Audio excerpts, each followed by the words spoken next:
The Dawn Sanders Cup comes to Huntsville tonight as the Sam Houston State Bearkats host the Houston Cougars. And welcome Matt Peterson with Matt Trent, a good matchup here tonight between longtime Texas rivals. And let's take a look at our HEB starting pitchers. And Matt, tonight it's a pair of Saturday starters going in a big Tuesday night encounter. Yeah, you don't see a lot of weekend guys start midweek matchups, but that's exactly what we've got here with Ryan Randall and Riley Gossett, two guys that got touched up in their starts over the weekend, going to get some action tonight. And for U of H's Ryan Randall, he's going to get that fastball into the low 90s, but his go-to pitch, that pitch he wants when he needs a ground ball, especially a ground ball out, is that sinker. He's going to come right at you with that and work it low into the zone to get a lot of ground balls. And for Riley Gossett, when he takes the mound, you're going to notice a little bit of a difference with his arm angle. But after that start this weekend, the pitching staff here at Sam Houston State wants him to kind of lower that arm angle, maybe get some more movement on the fastball, and to kind of deflate that ERA that's right now at 6.56. It's a big meeting for RPI for both teams, the second meeting of the three-game Dawn Sanders Cup. Houston won the opener 2-1 down in Houston. HEB, the official grocer of the Sam Houston State Bearkats and of the Bearkat Sports Network. Riley Gossett getting loose on the mound, working with Gavin Johnson, a senior battery tonight for the Bearkats.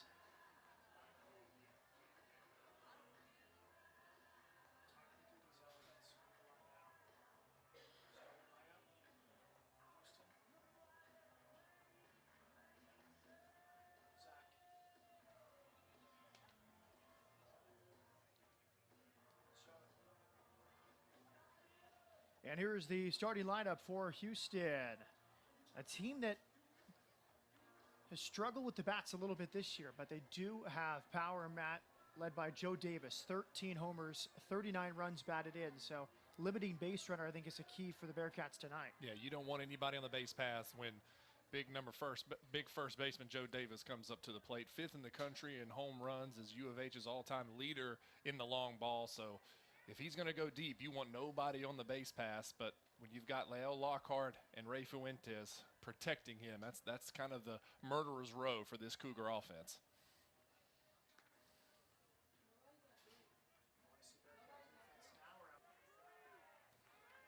And here's the defense for Matt Deggs and the Bearkats. Hearn, McKnight, Lofton, and Kauser first to third in the infields. Going to mix it up a little bit for Matt Deggs' defense. Jordan Cannon's going to be out in right field, normally behind home plate, has been dealing with some injuries of his legs and things of that nature, so he might going to get some looks out in the outfield, and Jackson Lofton going to get the start at shortstop.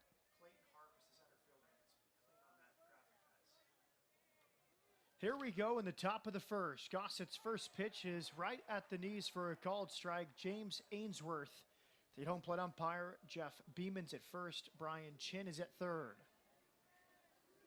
Now Gossett, as you mentioned in the pregame, a new arm slot. He's lowered it a bit to try to miss a few more bats. And it looks cleaner. It looks a lot less stressful, and he's not fighting his body as much. You still got that really good fastball that can get into the low 90s. And I think that after this weekend against Lamar, even though Sam Houston swept the Cardinals, I think he wasn't pleased with that outing he had, so that prompted a little bit of a change in the arm angle. 1-1 pitch, misses inside. Triolo, a third baseman, hitting .297 for the year. 4 homers, 7 doubles, 21 runs batted in.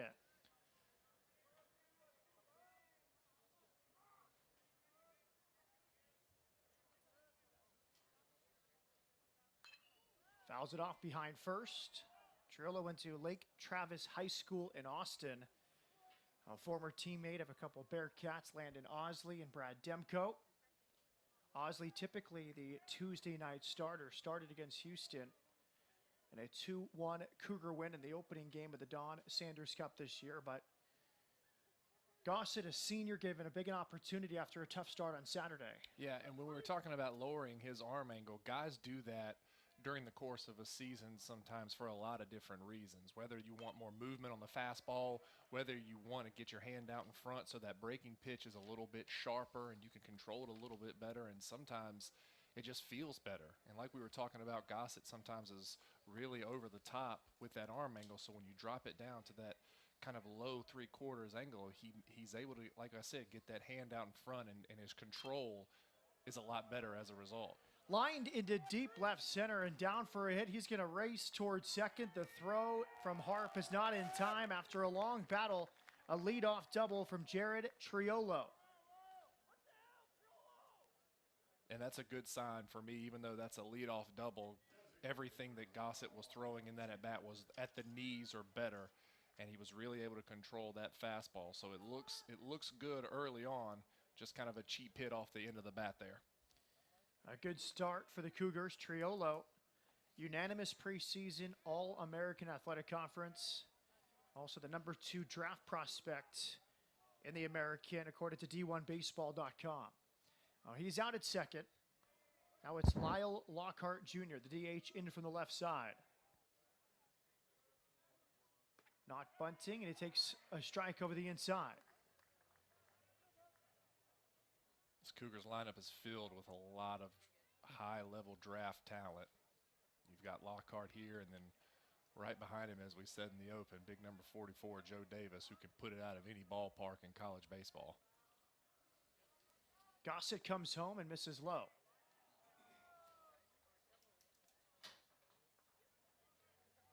Lockhart hitting .236 for the year, a homer, 3 driven in. But you can tell by his position in the order, the fact that he's the DH, it's a bat that they will rely on deep into this season. Close stance from the left side. Bounces it foul. 1-2 for Gossett against Lockhart Jr. He's another guy that can affect the game in so many ways. I know he's very solid defensively, but tonight as a DH, they're going to really rely on him to get on base, cause havoc with his legs, and just make Gossett and whoever comes in after him very, very uncomfortable.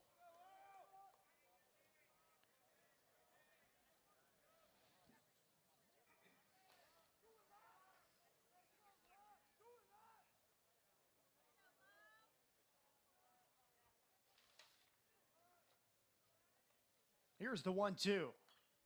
And on the hands, popped up towards first. Riley McKnight, staring into the sun, makes the catch. That's one thing that really can help you as a pitcher at any level, high school, college, professional, is the ability to pitch inside.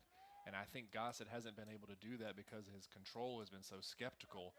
But now that he's got that cleaner arm angle, which is still a work in progress, but he looks very, very good with the location of his pitches, especially jamming Lockhart there. And he's not going to do much pitching to Joe Davis right now, as they just intentionally walk in to put him on first. Well, that's what Coach Whitting's been hoping for, is some protection for Davis. That's his 19th walk this year. His on-base percentage over 400. So a big spot here for Ray Fuentes III, senior from Deer Park, Texas.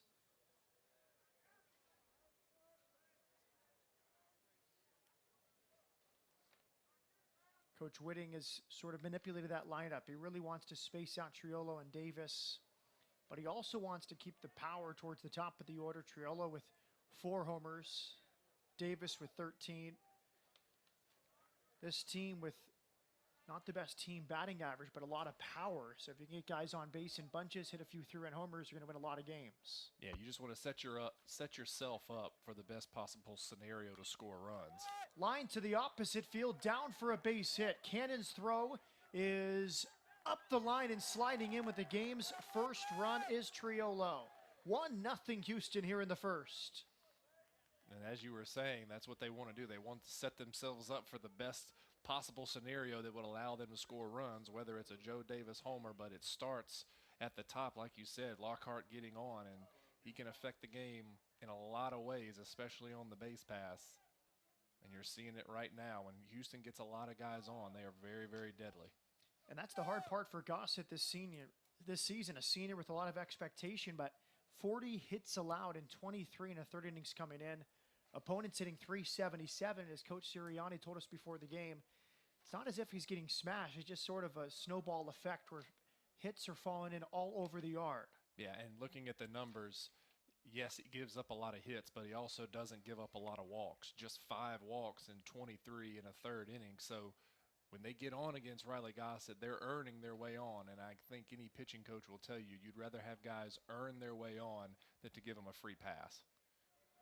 Big spot here, run in. Bilamovic at the plate. 2 on and 1 out. Late swing and a miss. 0-2.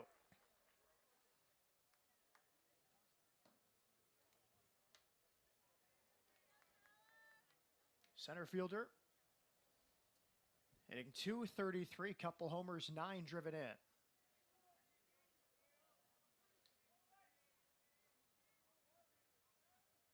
The 0-2. Hit towards second, McKnight. Lofton over to first, double play. Gossett gets out of the jam with 1 run allowed after 1/2 inning at Don Sanders Stadium. Houston 1. Sam Houston coming up.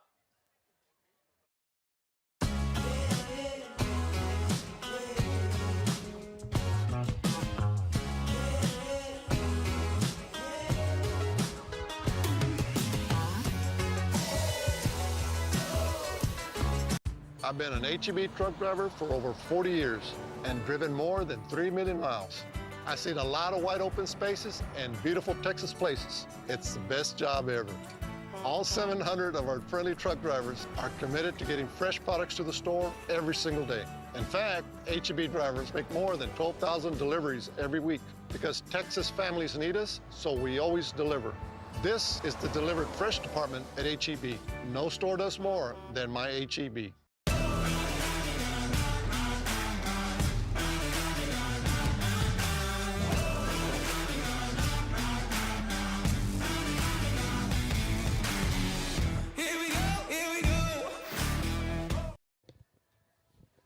There's the Sam Houston State dugout and the lineup card for Matt Deggs. And Matty told us that he really likes this lineup, a platoon at DH with Grisham and Bonner, but you have the youthful exuberance in Cowser and Rogers, and then the senior leadership throughout the rest of the order. Yeah, and Jack Rogers right now is as hot as any hitter in that lineup, the Southland Conference Hitter of the Week for his efforts last week. And when you've got Colton Cowser, like you said, it's been the youth movement here in Huntsville, and it's been the youth movement from the left side. Cowser and Jack Rogers and even Clayton Harp, even though he's an upperclassman, these left-handed sticks can do a lot of damage. And Coach Deggs said that he likes this lineup no matter where he puts those guys. It always seems to work out, and it always seems to result in a lot of runs and a lot of production. So here's Cowser, freshman All-American candidate, hitting .385 for the year. First pitch, foul back. Interesting. I asked Coach Deggs before the game, are teams pitching him differently now that the word is out? He said, I don't know. He doesn't really have many holes in his swing right now. So if you go inside, he'll rip it down the line. If you go away, he'll hit it the other way. And here he is, fouling it off. It's 0-2. And that's the scary thing, too, is that Deggs told us that in the fall. You know, when we met with him in the fall, he said this Colton Cowser kid has probably the best approach of any freshman or any player that I've ever had, and he's 18 years old. And so when you have that body of work in the fall and then you pair it with 30, 40, 50 games of a season, I mean, he is just a deadly hitter right now. Well, Lockhart working I'll make that Randall working very quickly here in the first inning. You can tell he wants to put Saturday behind him, getting an opportunity in a midweek game in Huntsville. The 0-2 pitch. Change up low, 1-2. I think it's big for both of these guys to go out and have solid outings, no matter if it's for 5 or 6 innings or maybe they're on a pitch count just because they pitched so, over the weekend. This is ripped to right, carrying and off the top of the wall. Cowser hustling into second with the leadoff double. Just so pure in his approach and the way he swings the bat. That ball was just centered, hit right on the screws, and missed a home run by about a foot, just short off the wall. That kid knows how to hit. Interesting chess that match there between Randall and Cowser. He got ahead 0-2 through the changeup. Cowser laid off, but it was almost like Randall wanted to put him away quickly. And Kauser says not too fast, and he's standing out at second. I think you're going to see that a lot from both of these pitchers. You're going to see them throw all of their pitches in any counts, because I think that, yes, U of H and Sam Houston are trying to win these games, but for the pitching staff, it's pretty much getting back into the swing of things and making sure that all of your pitches work, especially after the rough outings over the weekend that both guys had. Well, Randall gets ahead of Rogers. Rogers has been moved into the number 2 slot in the lineup for just over a week now, and has averaged up to .323 for the year, plus 16 walks. He's getting on base 43% of the time. And I talked to him before the game. He said the adjustment he's made this year is he's letting his bat rest on his back shoulder, something he did in high school. It just relaxes him at the plate. And that's a huge thing, too, is that when you can do just those little things, those little idiosyncrasies that you've done in middle school, high school, whatever, to get you comfortable. That's all hitting is. It's just being comfortable in the box. Big swing there. That's one great thing about Matt Deggs' pack offense. The pack mentality is they have a very different two-strike approach than many college baseball teams, but he gives the freedom for the players to do what they want. They don't have to do that. And Rogers said he did that a little bit his first season and a half, and now he's kind of back to what got him to this point. Because, you, like I said, you have to do whatever is comfortable, and being comfortable is half the battle. Big 1-2 pitch, lined out towards left, racing back is Fuentes. It's over his head. Kauser will score from second. Rogers digging for second, and after a big turn, he'll get back. It's 2 straight doubles for the Bearcats, and we're tied at 1.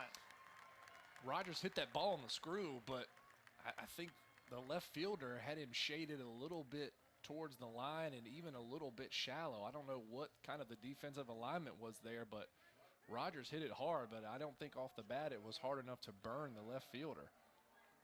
Interesting route for Fuentes indeed. Here is the Houston defense. Davis, Urkel, Highland, Triolo at third. Gotta be better, guys, with the graphics there. Come on. Double check. So the Bearcats respond. It's 1-1. And now as Cannon stands in batting .400 for the season. Offered at it. It's 0-1.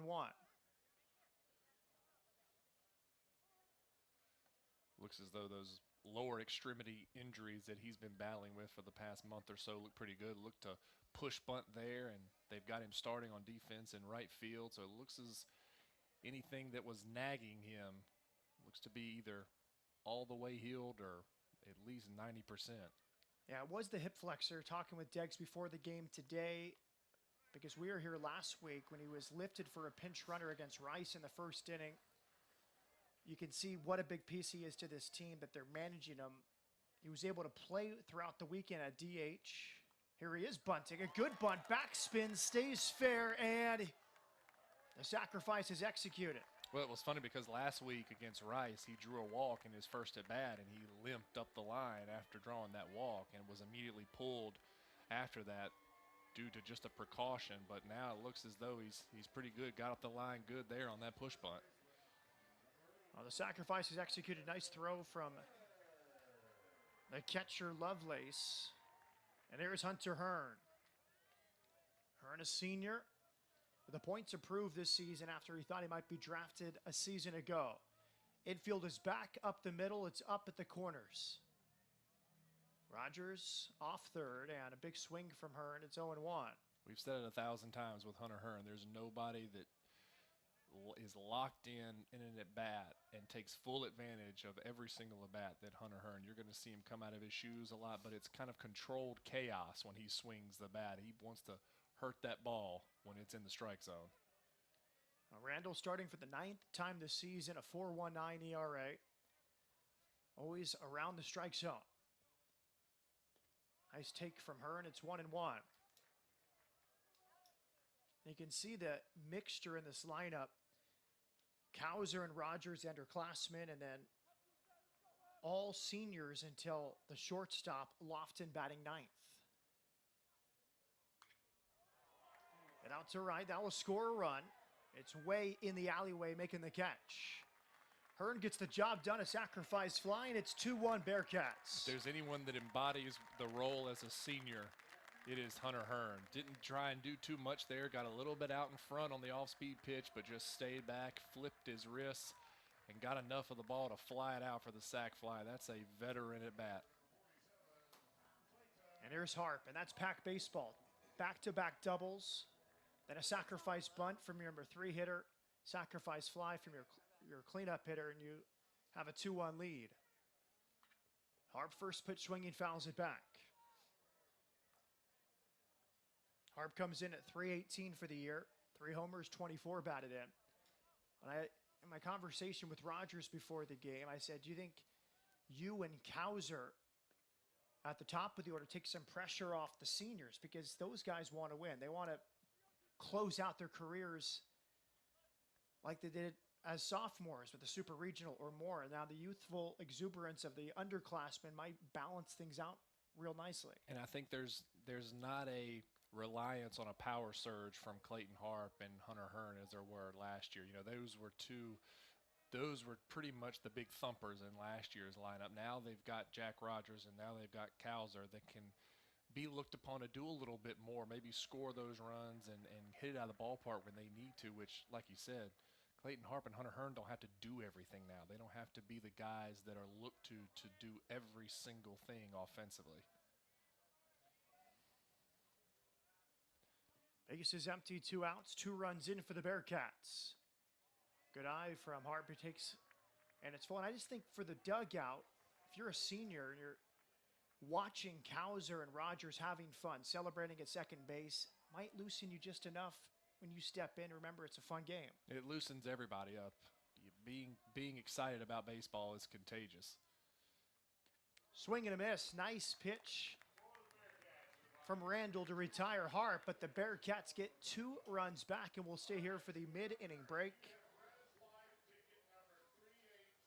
As we go to the second, it's 2-1 Sam Houston State. And as Gossett takes the mound, Matt Trent, what do you expect to see him adjustment-wise here in the second after his first inning? I don't think any adjustments need to be made because I think he's still trying to make adjustments with everything. I think he's still learning how to feel out an outing with this new arm angle.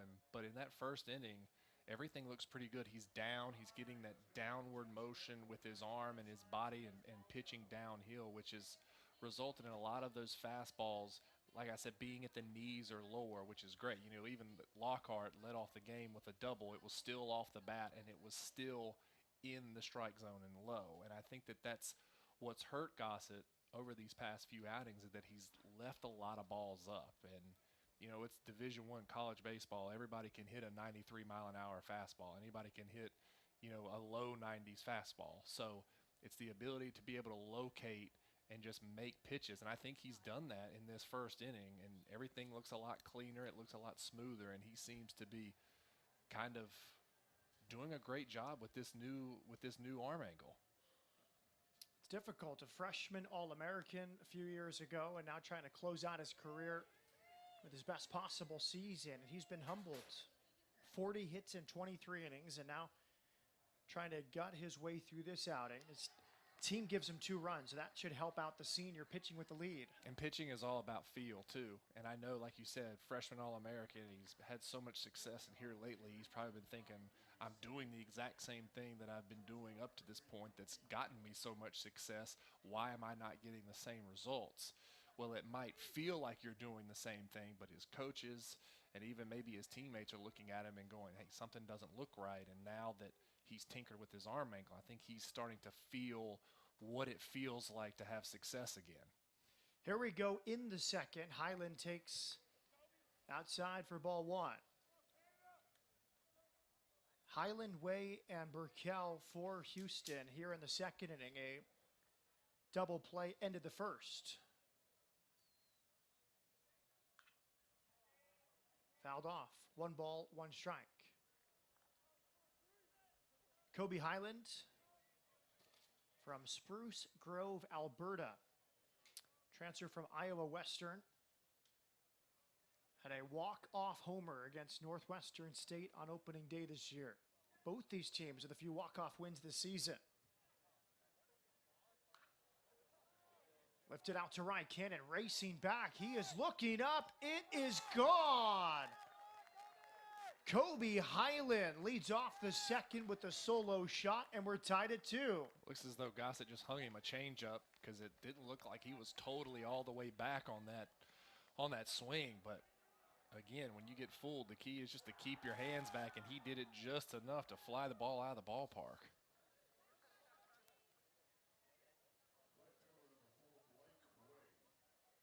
Yeah, because you saw Gossett point straight to the air, signaling to his outfielders that it was going to be a can of corn. 4th homer of the season for Highland. We should say the ball is carrying tonight. Talking with the Bearkat coaches, Matt Deggs and Jay Sirianni, he said you never know what the wind is going to do, but it's windless right now, at least judging by the flags, but it's the warmest game of the season, 88 degrees here in Huntsville at first pitch.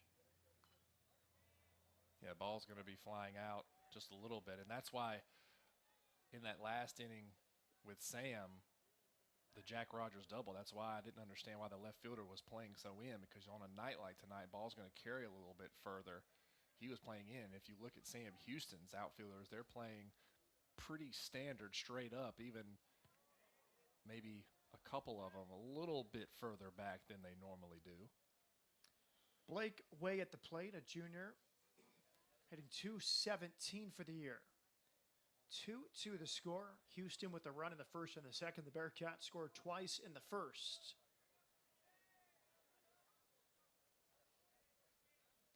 Way, another junior college transfer from Slidell, Louisiana, went to Delgado Community College. This is where Gossett, I think, has struggled this year. He gets to 2 strikes and can't put away the hitters. 13 strikeouts in 23 and a third innings. Yeah, and that's tough, too, because as you saw right there, he was 0-2 and tried to put a slider down and away in the dirt, but just wasn't good enough waste pitch to get Way to chase it. And like you said, putting out guys on 0-2 and 1-2, it seems so simple, but it's really difficult because sometimes guys get to overthink it and they go, okay, it's 1-2, I don't want to get the count even, so I'm going to have it for a strike. And then that's when you give up hits, and then you try and get it out of the zone, and then you get to more balls in the count, and you get into hitters' counts. Again, he fouls off on 1-2.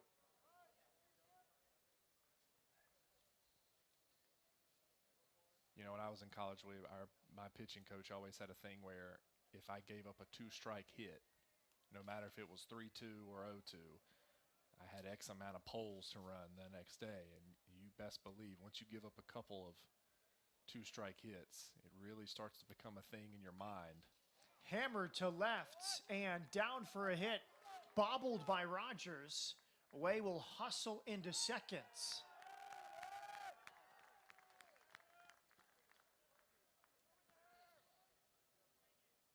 Another 2-strike hit for the Cougars. Triolo in the first inning led off the game with the 2-strike double.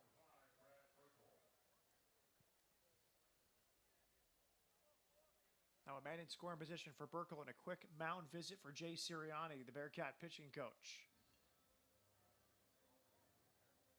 Yeah, Gossett's leaving just a few of those pitches up.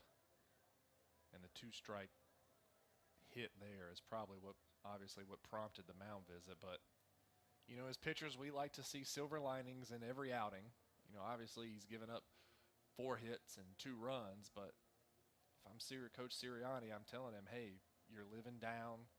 A lot of these hits are off the bat. I think that one right there by Way was probably the hardest one that's been hit all day, but he's living down. I haven't been able to tell how crisp or sharp his off speed is from here, or if he's getting any more added movement on his fastball, but I think Sirianni is just telling him to stick with what you know and just continue to make these batter-to-batter adjustments. And that was a key. Coach Degg says we need him to execute better pitch to pitch, and they're hopeful for weaker contact. As we mentioned, the hits per inning allowed. As we said, they've tinkered with his delivery, a lower arm slot, and Coach Deggs compared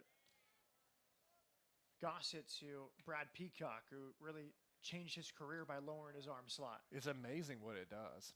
I mean, I've seen a ton of guys who come into college and they're right over the top, and they throw really, really hard, but they still get banged around a lot. And then just a slight tinkering of that arm angle, they get more movement. They might not as throw as hard, but they still get movement, and they have a lot more success because it's a different arm angle, and you get movement. You can throw 95 to 100, but if it's straight as an arrow, guys are going to hit it.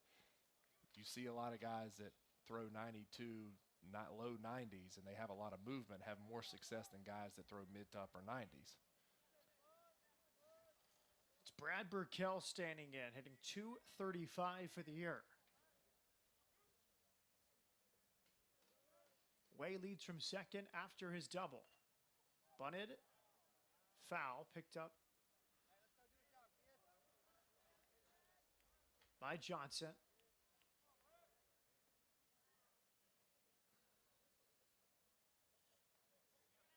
Burkell from Lindale, Texas, Lindale High School, a true freshman.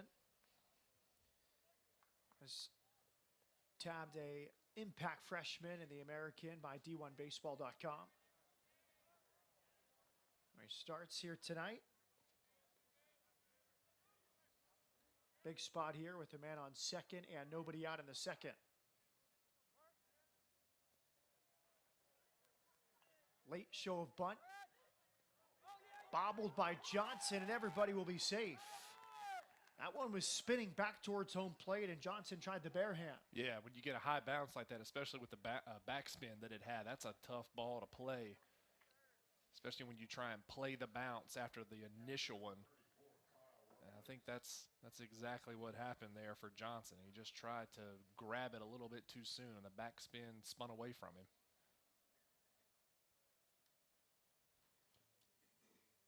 Scored a fielding error by the catcher, Gavin Johnson. First and third, nobody out in the second. Activity has begun in the Bearkat bullpen.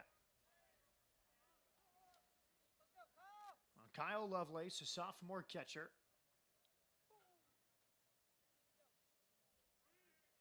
A steal of second, so not a full suicide squeeze. I think the safety squeeze was on, and good base running at third is way held.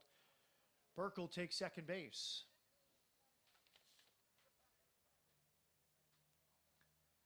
So now the double play is not an option. Burkell down to second. Corner infielders are up. Kauser at third, Hearn at first. Middle infield will concede a run. A big spot here for Lovelace. Two in scoring position and no out.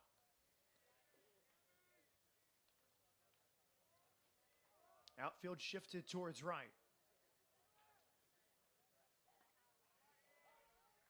0-2. He showed the bunt and took a strike. That's huge, and especially when you've got runners in scoring position, is getting ahead. And Gossett hasn't been able to do that a lot tonight. But I think after that mound visit with Coach Sirianni, I think he stressed the importance of getting ahead because he's pounded the zone on 2 straight pitches right here to Lovelace. Top of the order, Jared Triolo on deck.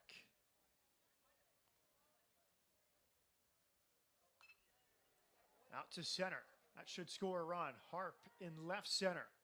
Makes the catch. Tagging from third to score is Way.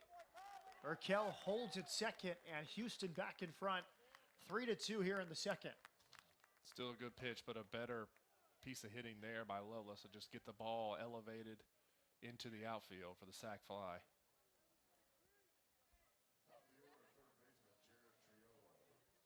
Here's Triolo. Started the game with a double. Out to center field.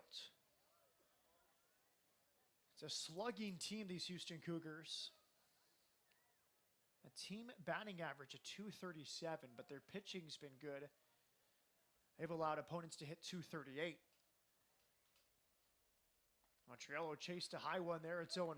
But if you look past the batting average, team on base percentage .323. 35 doubles for these Cougars, 28 homers. Can score in bunches.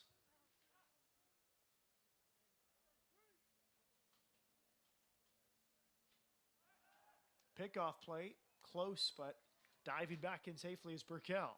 And another thing, too, is that just going up and down this starting lineup for Houston, not a lot of guys strike out a lot. You got a couple of dudes with strikeouts in the 30s, and there's 2 in the 20s. Everything else is kind of in that teen area. You've even got one guy who's got 8. That's Fuentes. So the Houston offense predicates itself on just putting the ball in play and putting pressure on the defense. Attempt of a steal a third. He's successful. With 1 out, Bearkat takes third. Again, a little bit of pack baseball shown by Houston. I've shown bunt quite a bit, perhaps just to throw off Gossett, perhaps to get the defense in motion. That's a big stolen base. Now a fly ball could extend the lead to 4-2. Infield stays back, and it's lined down the right field line. A fair ball. An 0-2 hit for Triolo, his second hit tonight. Bearkat comes in to score from third. 4-2 Cougars. Looked like a slider that was just left out over the plate, and Triolo did his best to just reach out and touch it, and that's all he needed, to just drop it in right field. I think we're going to get a pitching change here, but if I'm Riley Gossett, I'm looking back at this outing, and I think, you know, it was only an inning and a third, but my control for the most part was pretty good. I didn't get ahead of as many batters as I would have liked to, and I think he's still trying to feel out his off-speed stuff. The slider didn't look as sharp. The changeup was left up a little bit, but mind you, he's only been doing this new angle, this new arm angle, for less than a week. So I think it's still a work in progress, but a very, very comfortable Gossett it looked like, and something to improve on with this inning and a third. Excellent hitting from Triolo. That was 6 inches off the ground, off the plate. Most of the time, you're not going to get beat on that pitch, but on 0-2, he's protecting, and it ends up an RBI hit. And that was a big at bat from Triolo, too, in a lot of ways. Obviously, he got the hit, but on the steal from second to third, Triolo did a savvy move where he didn't move as much. You know, most guys in the right-handed batter's box, when they're stealing third, will give you kind of a duck or move. Triolo just took the pitch and stood straight, which that's why Gavin Johnson pump faked that first time, because I think he expected Triolo to kind of get out of the way just a little bit, and just that slight hesitation allowed the runner from second to steal third cleanly. Matt Dillard is the new pitcher, so one thing that Coach Deggs can do is bring out a lefty here and throw a different look at Houston's lineup. Now Dillard, good size, 6'2", out of St. Pius High School in Houston. He enters this game with very good numbers. 3.10 ERA, it's his 11th appearance, 10 out of the bullpen, 21 hits allowed in 20 in the third inning so far. And I think this is the area of the bullpen that Matt Deggs wants to see a little bit more production out of, the lefties. Dillard obviously has very solid numbers, but there are a couple more that have probably just as good, if not better stuff than Dillard, that just don't have obviously the numbers and the consistency, because when you can bring 1, 2, and 3 guys out of the bullpen that are left-handed, that's such a luxury, and you're going to win a lot of games, a lot of close games. First pitch to Lockhart is outside for a ball, 1-0.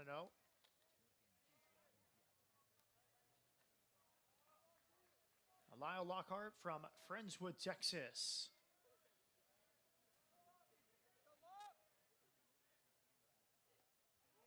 Nice off speed, a swing through. It's 1-1. That lefty changeup to a right-handed hitter is so deadly if it's thrown correctly and thrown in a good spot, which Dillard threw there. Just down, started off a little bit in the strike zone, and the bottom fell out of. That's a great pitch. Lockhart, excellent two-way player. Hammers this one foul towards the Bearkat bullpen. Lockhart is a Friday night starter for Houston, a team that's been in the regionals year in and year out under head coach Whitting. But here he is on a Tuesday night, batting second as the DH, and they limit his at-bats because they want to kind of protect him, limit injury risk, and also just let him concentrate on pitching. Well, he's more valuable as a pitcher. I mean, honestly, he's valuable as a position player and as a hitter, but they want him on the weekends. Pickoff throw low and nearly under the glove of Hearn, who kept it close enough. Those first base shadows are really tough at this time. You can see it right there at where first base is. It's kind of that mixture of shadows and sunlight. And I think that's why Hunter Hearn has got those shades on and the hat pulled down low. Triolo is a stolen base threat, 6 for 6 on the season when trying to steal. Dillard on 1-2. And that gets away somehow past Johnson. Seemed to be catchable, but maybe crossed up. And now 2-2, and Triolo down to second.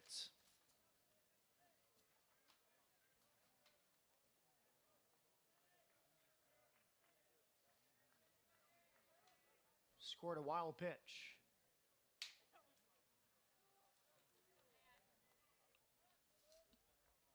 Now Lockhart is the DH tonight, also plays the outfield when he's not starting on Friday nights. Won a Cape Cod championship last summer with the Wareham Gatemen.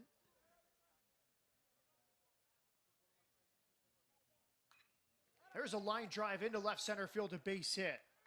Triolo had to hold, but he's still being waved in. The throw slightly offline. It's an RBI single for Lockhart, and more two-strike hitting for the Cougars, who lead 5-2. He can hit. I mean, that was a good piece of hitting there. I think Dillard threw him another changeup. He threw two back-to-back to start off the at-bat, but then left this one up, and Lockhart hammered it. He'd been on both of them, but fouled them off to the left side and stayed on this one just enough for the line drive that shot it right through the 6 hole.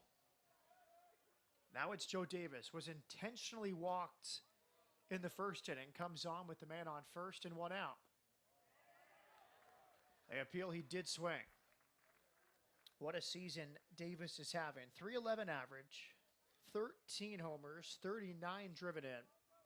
He's slugging just under 700 and getting on base more than 40% of the time.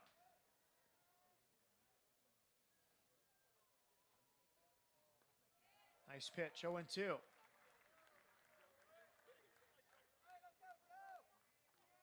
Houston's career record holder in extra base hits, homers, RBIs, and total bases. Behind in the count, 0-2.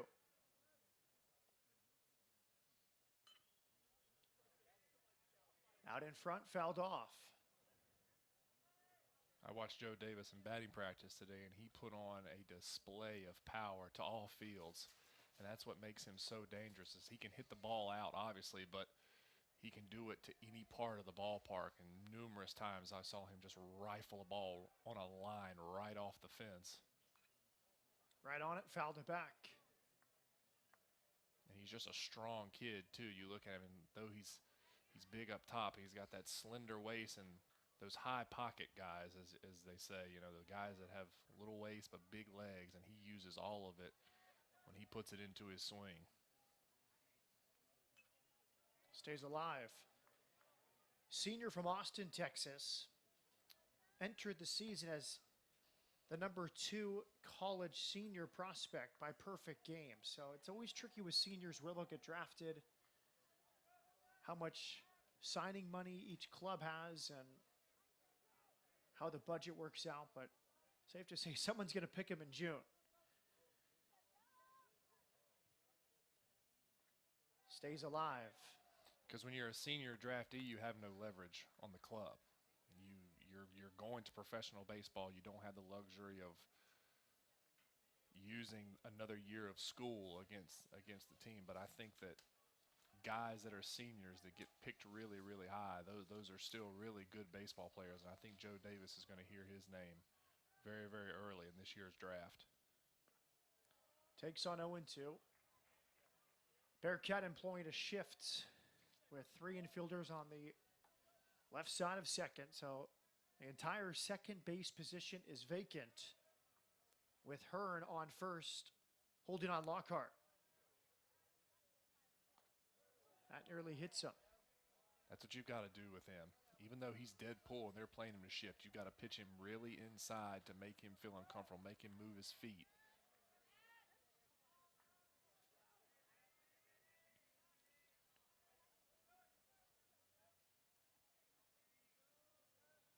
Dillard kicks and throws 2-2. It's foul back. And he gets his money's worth on. Even with 2 strikes, we've seen some big swings and some loud contact in this at-bat. And normally with guys that hit for a lot of power, they either A, don't hit for a high average and they strike out a lot. Davis is totally opposite of that. Hitting over 300, doesn't strike out a whole lot. And you've seen it here. He just has very good at-bats, patient at-bats. Dillard's 2-2. Again, foul back. And he knows the strike zone. You can see some of these pitches that have been a little bit borderline. He hasn't swung the bat to hit. He swung to foul off to get to another pitch that he can hit even better and even harder and put it in play. And that's a sign of a good hitter. Good hitters know the strike zone and know their ability within that strike zone. Very good eye. He takes, and now the count is full. And Dillard has been working him inside, really pounding it in. And as a lefty, that's what you got to do. You've got to be able to get right-handers out, and a lot of it is pitching them inside. Full count, 1 out. 4 runs in here in the second for Houston, and that is out to center in the ballpark. Harp coming in towards the Bearkat logo, and he makes the catch. Good at bat between Davis and Dillard. That's baseball at its finest. You got 2 competitors. Dillard wasn't about to give an inch, and Davis was continuing to fight off the best pitch that Dillard had every single time to get a good pitch. That was a fantastic battle, and Dillard won it. 2 outs for Ray Fuentes III. RBI single in the first inning.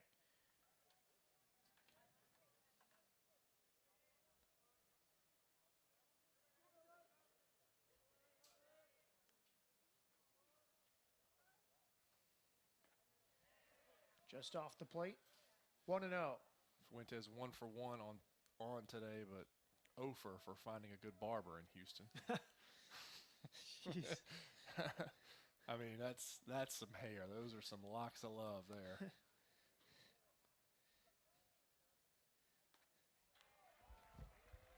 One ball, 1 strike. Second game with you. First comment I've heard about hair, beard, accessories, jewelry from any player in these 2 games. I'm not a big accessories guy. I'm not a big long hair guy. I mean, obviously it works for a lot of people. Fuentes, I'm not hating it. I'm not in love with it. For me, it would just be uncomfortable because especially when you're playing ball in Texas this time of year, when you get to May, and if you're fortunate enough to be playing in June, I mean, that's hot. That's a lot of hair and it's hot. Dillard checks first, the 2-1. Good break, and he'll take second base. Excellent base running by Lockhart. The Friday night starter, not afraid to get down to second. And we told you from the very beginning, he impacts the game in a lot of different ways, and he read that dirt ball from the very instant it left Dillard's hand and didn't hesitate. So now a hitter's count for Fuentes, 3-1 with 2 outs. A 4-run second inning here for Houston. Outfield extreme shift towards right. If Fuentes can hit it down the left field line, he could run for a while.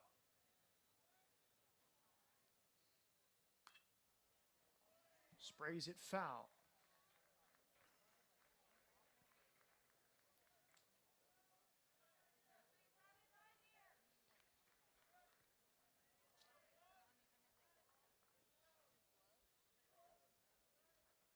Bilamovich on deck.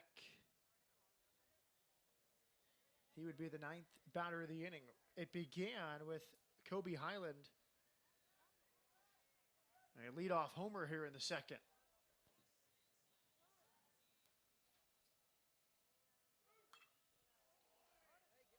Into right, Cannon broke in. Now he breaks back, and he will not make the catch. It bounces off the wall. Fuentes is going to hustle to third. It's a triple for Fuentes. And a 5-run second inning for Houston. The Cougars lead 6-2. We mentioned how the Shadows were playing tricks with the infielders and any defensive player on that right side. Hunter Hearn was having trouble catching a throw over from Dillard a few batters ago, and you saw it right there. Jordan Cannon just lost that one in the sun, it looked like, because he broke in, and that ball did have a little bit of a tail to it towards the line, but he just misread it.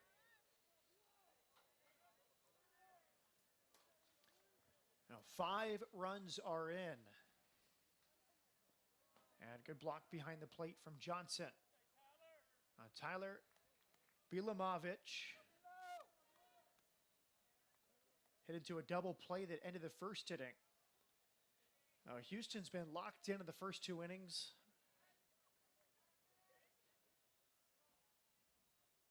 I think the frustrating thing for the Bearcats and their coaching staff is they had the outfield position perfectly. We mentioned the extreme shift. He hit right into it. Typically, that's an easy play for Cannon, but he broke in and lost it. That'll frustrate a coach more than anything. Leadoff walks and a player hitting into a defensive shift and not being able to make the out. Another tough play down the line for Cannon, and that one is foul off the wall. Would have been extra bases, but about 15 feet foul. And I don't think he's still seeing it all that well. He broke a little bit late on that one. It's tricky. It's the part of the year where the sun sets a little bit later. You know, in February, it's dark by now. And here we are in the second week of April. Longer nights, sunny days. Still adjusting. I mean, he was the starting catcher every day last year. Is a senior, really knows this ballpark, but it can change week by week with the sunlight in the early innings. Yeah, that's a huge thing too. Is he's normally behind the plate, and playing outfield is one of the tougher positions to transition to because you have to do all sorts of things just to make an out. You have to know exactly where the hitter likes to hit it. You have to know where to play. You have to read the ball off the bat, and all of those things go into making just a simple routine catch. 1-2 lifted down the left field line, carrying and gone. A 2-run homer for Tyler Bilamovich. And Houston continues here in the second. Great piece of hitting too. He got a fastball high and in and just yanked the hands in, kept them inside the ball, and yanked it just inside the left field foul pole.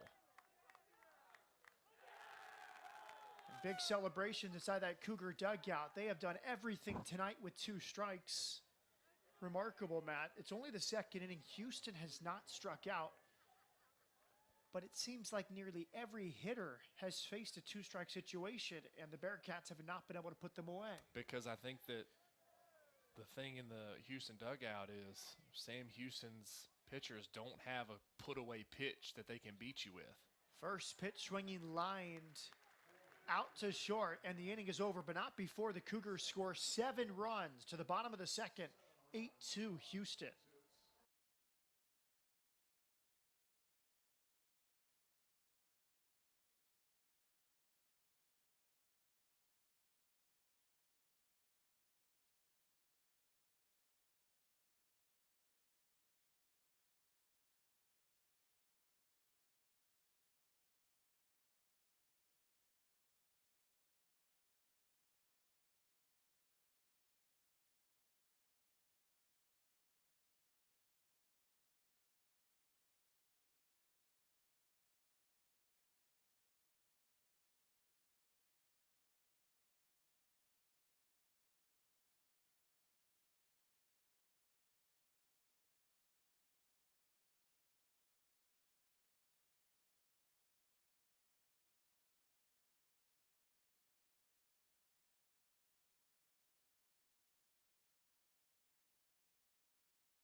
There's Matt Degg's 5th season in Huntsville, and the thing he emphasized before the game was these games matter so much for RPI as the Bearcats Last year, 24-6 in the Southland, lost in the Southland Conference tournament, had a good strength of schedule in the non-conference, but it wasn't enough for an at-large. So games like this against Houston and all these midweeks are crucial, and that's why it's difficult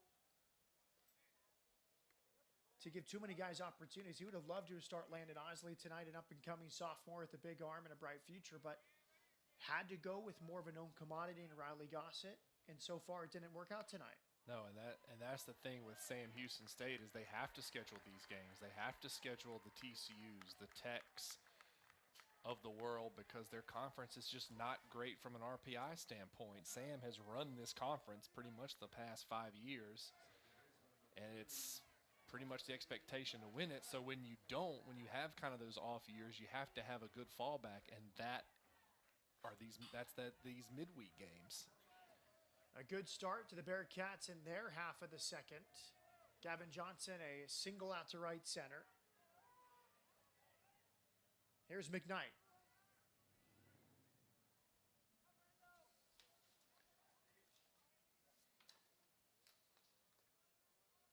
Swings and fouls it right at home plate.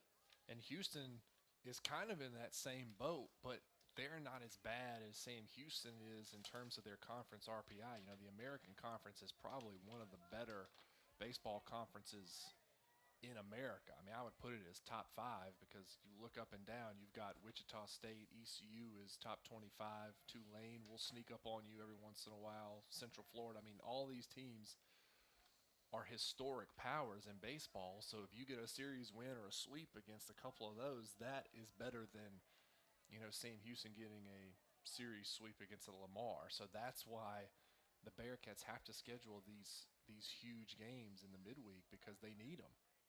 And don't forget UConn, which went to Houston and took 2 of 3 in March. Sam Houston, coincidentally, will play UConn here at Don Sanders Stadium later this year. UConn comes back to Texas April 26th, 27th, and 28th.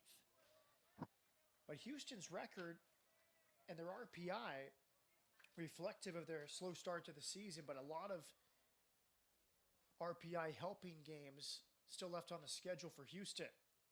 McKnight lines it out to right, and there's one out.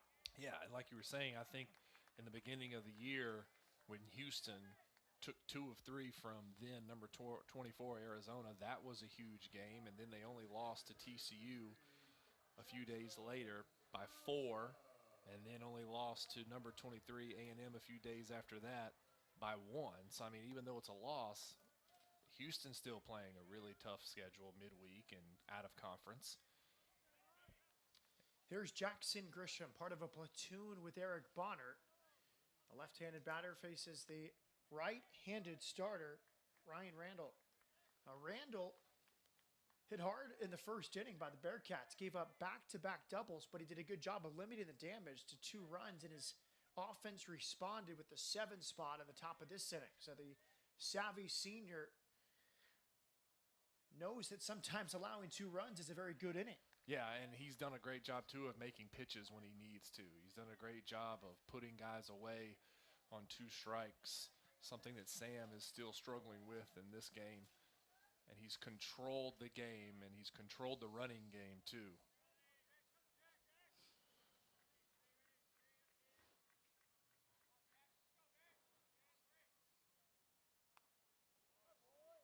Now fouled off towards the Bearcat dugout. 2-1 on Grisham. Grisham, a senior, hitting .270. 6 straight seniors in the batting order for the Bearcats. Positions 3 through 8 in the order.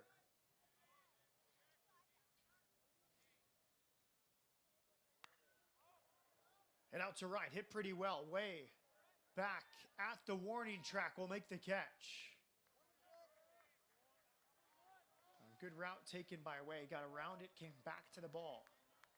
And you saw him, though, even though he had a good beat on it and a great route, he was in front of that 375 sign where that sun is still kind of peeking out. And at the last minute, kind of gave a little bit of a jab. So that sun is still playing tricks with those outfielders.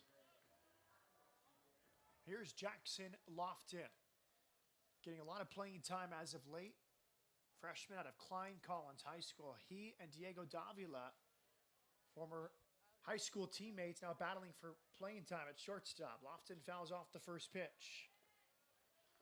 When I asked Coach Deggs before the game about Lofton's adjustments this year, getting more playing time here in April, he said he got the chance to play and he was ready for it. And I think that's a position that's going to be key for Sam Houston moving forward, because they haven't gotten quite the production that they would have liked from their shortstop. You know, last year you had Frege that would play there. Every once in a while he would alternate there in third. And he was a draft pick of the Baltimore Orioles. Had a good summer, had multiple summers in the Cape.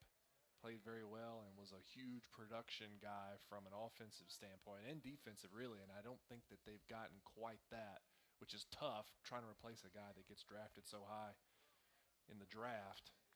But I think they're really trying to platoon some guys and work some guys in and out to see which guy can give us the maximum production. Could take that time. A changeup is low. It's 2-1. Lofton, 7 hits and 20 at-bats. Tonight's his 7th start. And as the coaching staff told us before the game, it's really his first extended run here as a true freshman. They said he likes his athleticism, he handles the bat well, and can really run. Soft liner and caught at third by Triolo. The inning is over. The Bearcats will leave one after 2 at Don Sanders Stadium. 8-2 Houston.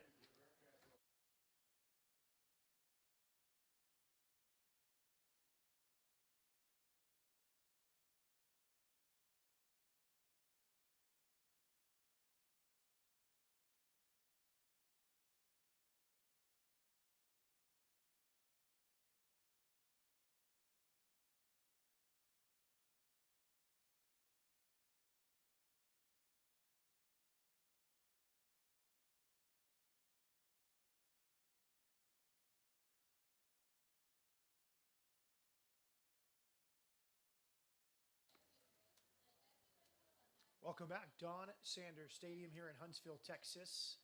Matt Peterson with Matt Trent. As Matt Dillard continues his warm-up tosses. Been a very impressive approach tonight.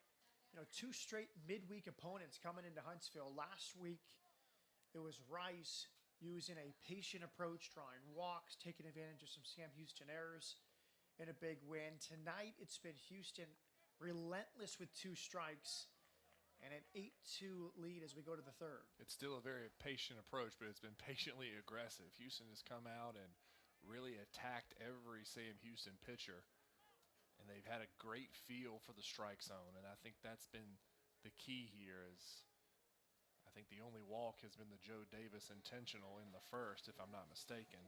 So they've taken pitches, they've worked the count, got it into counts that they like, and even with 2 strikes, they're still very, very aggressive.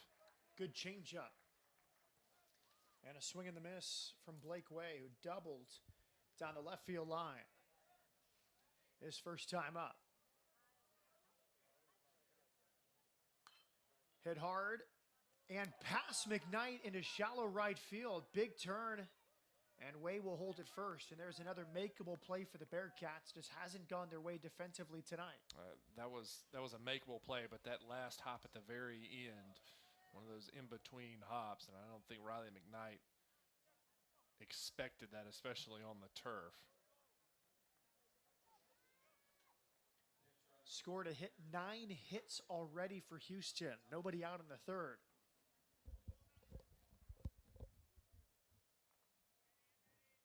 It's Brad Burkell.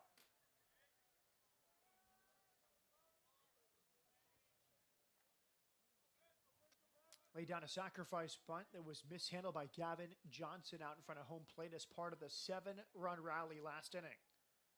Squares to bunt. Good one back towards the mound. Dillard soft throw to first in time. McKnight, the second baseman, recovering.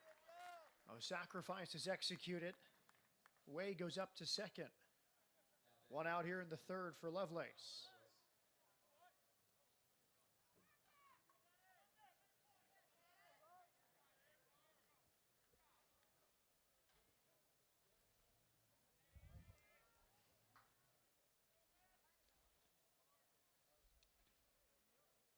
Sacrifice fly for Lovelace his first time.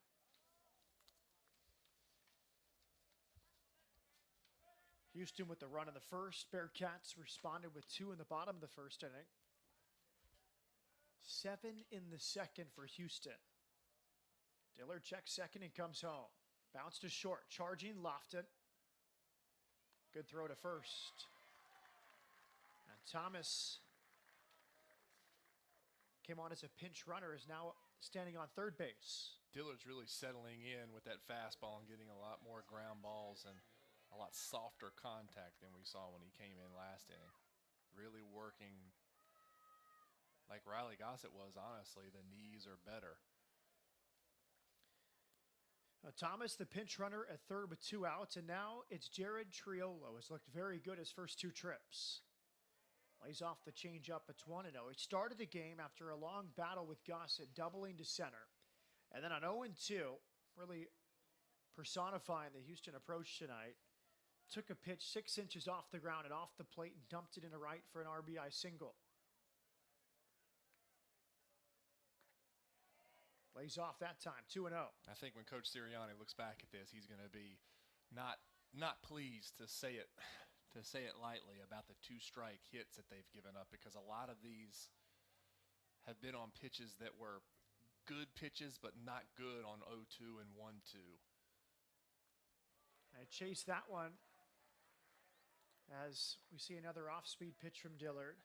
Especially like you were saying, Triolo's last at bat, where he got a slider, a breaking pitch out over the plate. Yes, it was away, and it was out away from him off the plate, but it was still hittable. It was still elevated enough to where he can reach out and get a bat on it, and that just can't happen with 2 strikes. Swing and a miss. Big cut from Triolo, who was a Cape Cod League All-Star last summer with the Bourne Braves.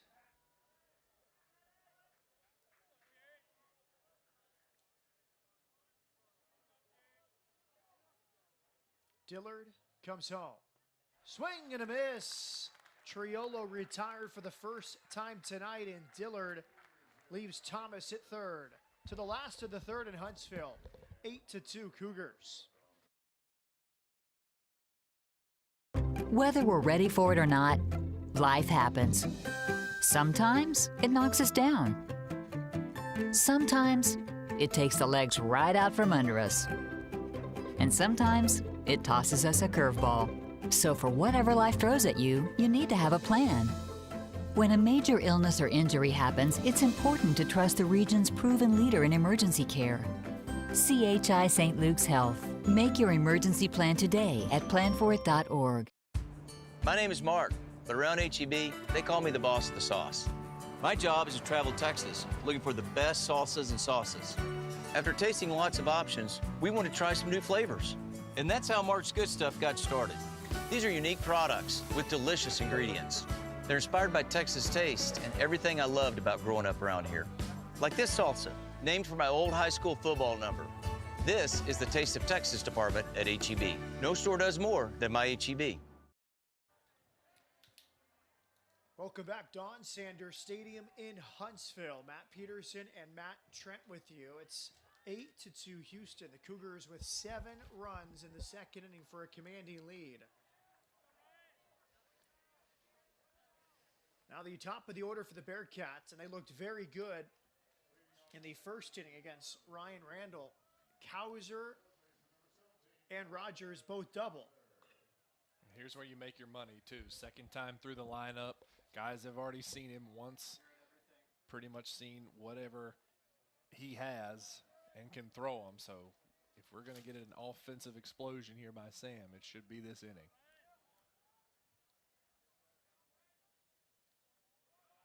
Kauser takes low. That was his 10th double of his freshman season. Now has 15 extra base hits. An on-base percentage over .450.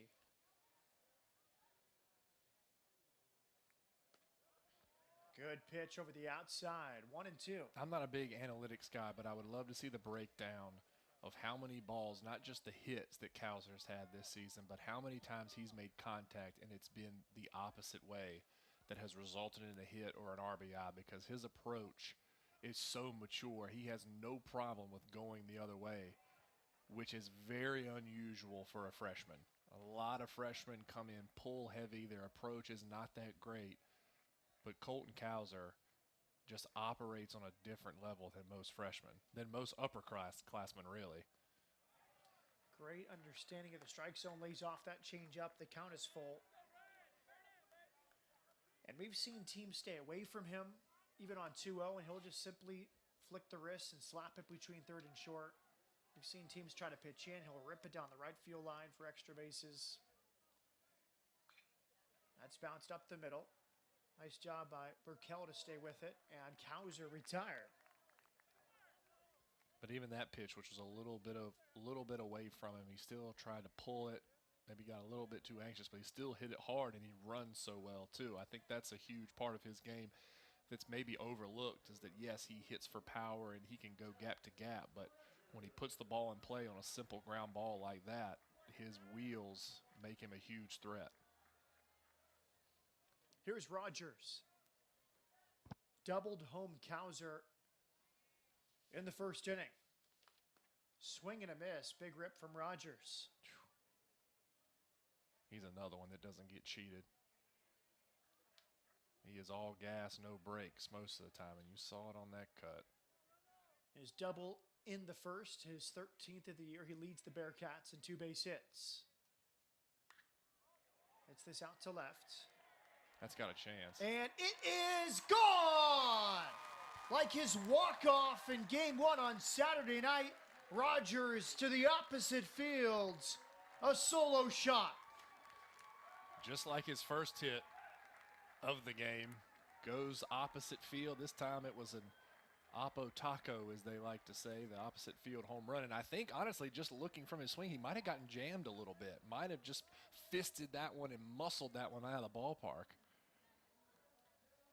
His 6th homer of the season. The sophomore now leads the team. And you could see what it meant to Matt Deggs. That wasn't a run-of-the-mill homer and make it 8-3. In the third inning, Deggs gave him a slap at his way past. I think Deggs wants to send a message to his team that we had a lot of baseball left. Yeah, it's very easy to just kind of get down on yourself, especially when you get down as large of a deficit that Sam has early. It's very easy to just kind of go through the motions and hoping something good happens instead of making something good happen. And Jack Rogers made something good happen there. That might be the spark that they need in this inning.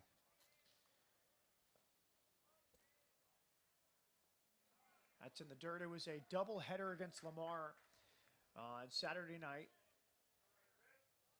Seemed like every game in Texas this weekend, they moved Sunday's game up to Saturday and played a doubleheader. The game ended with the walk-off opposite field shot from Rogers as Cannon's hit by a pitch, and the Bearcats have another base runner here in the third. Starting to snowball here. Looks as though Rendell has lost his control a little bit and is not as sharp. Now Cannon gets on base.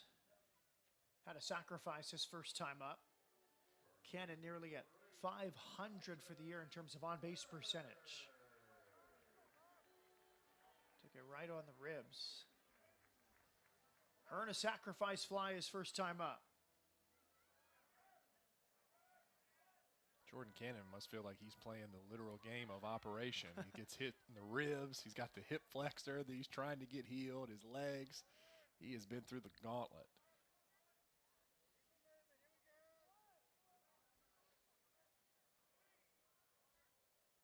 Good understanding of sort of the pack mentality and pack baseball. Cannon 7 for 9 in steals this year, tied with Rogers for the stolen base lead. Cannon, a former catcher, he was a former reliever on this team, now playing corner outfield, not one that you would pencil in as the team leader in steals. He was a great football player in high school, just a great athlete, but Coach Deggs told me all of his guys have the green light.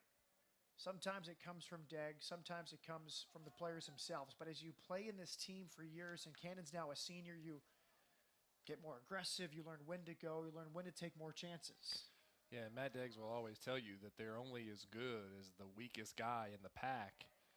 And if you've got one guy that you really want to pull back on the reins and you want to restrict him, you're only going to be as good as what he produces. So by giving everybody the green light and teaching them situational baseball, I mean, that's why you've seen them with so much success from top to bottom. Hit hard, a base hit into left. Highland, the shortstop, was shaded towards second. A big hole over there for Hearn, who takes advantage. I think Hunter Hearn's been waiting to put a good swing on one. After that sac fly, he had his last at bat. He really wanted to hit something hard, and he got it. Well, now it's Harp. He'll be looking for some payback as you see the base hit between third and short. Harp struck out to end the first inning. The only strikeout so far for Ryan Randall, who's now throwing 49 pitches. And now we'll have a mound visit.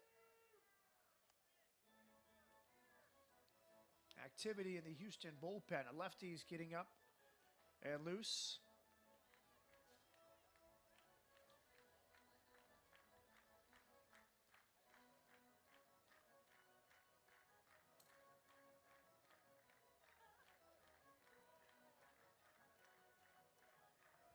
Randall, savvy veteran, as we can see down in the bullpen. And Coach Whitting told me before the game that everyone is available. A doubleheader for Houston against ECU on Saturday due to the weather in the Houston area. And the only midweek game for Houston this week, so they can put all their eggs in this basket to protect a 5-run lead. That was Brayson Herdsman getting loose.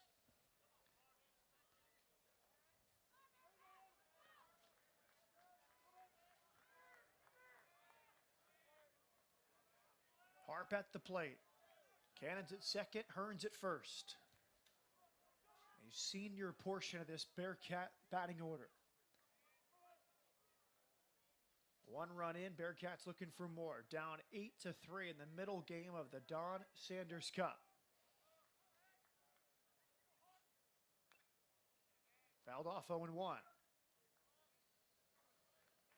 We were talking about all the draft talent that Houston has. Well, one in the box for Sam Houston State is another one, Clayton Harp. I know a lot of scouts really, really like his long, rangy ability in the outfield. And, you know, he's still got a lot of weight to put on that frame. And he's what they call wiry strong. You know, he can put the ball out of the ballpark anytime as well. Just a good-looking prospect. Got big extension in that swing when he's locked in. Seen some long home runs from Hart. Nicknamed Slim. He's another guy like Cowser from the left side who has no problems going the other way too, which in this situation with runners on first and second, the shortstop is shaded over to kind of keep the runner at second at base. That 6 hole is wide open.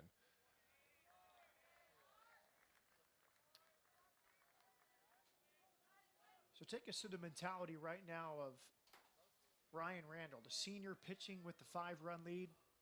Had a great tempo in the first inning.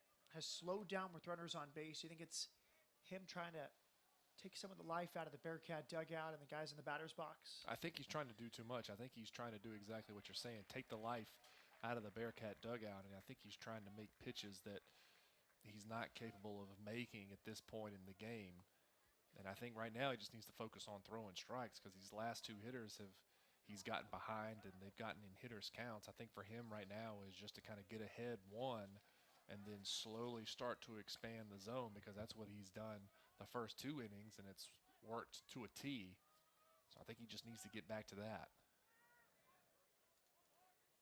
2-1 the count. Harp takes outside. Very good. Looked like the changeup again. 3-1. A hitter's count for Harp with 2 on. Which even though that was a ball, that's still a good pitch. It's a changeup away to a lefty.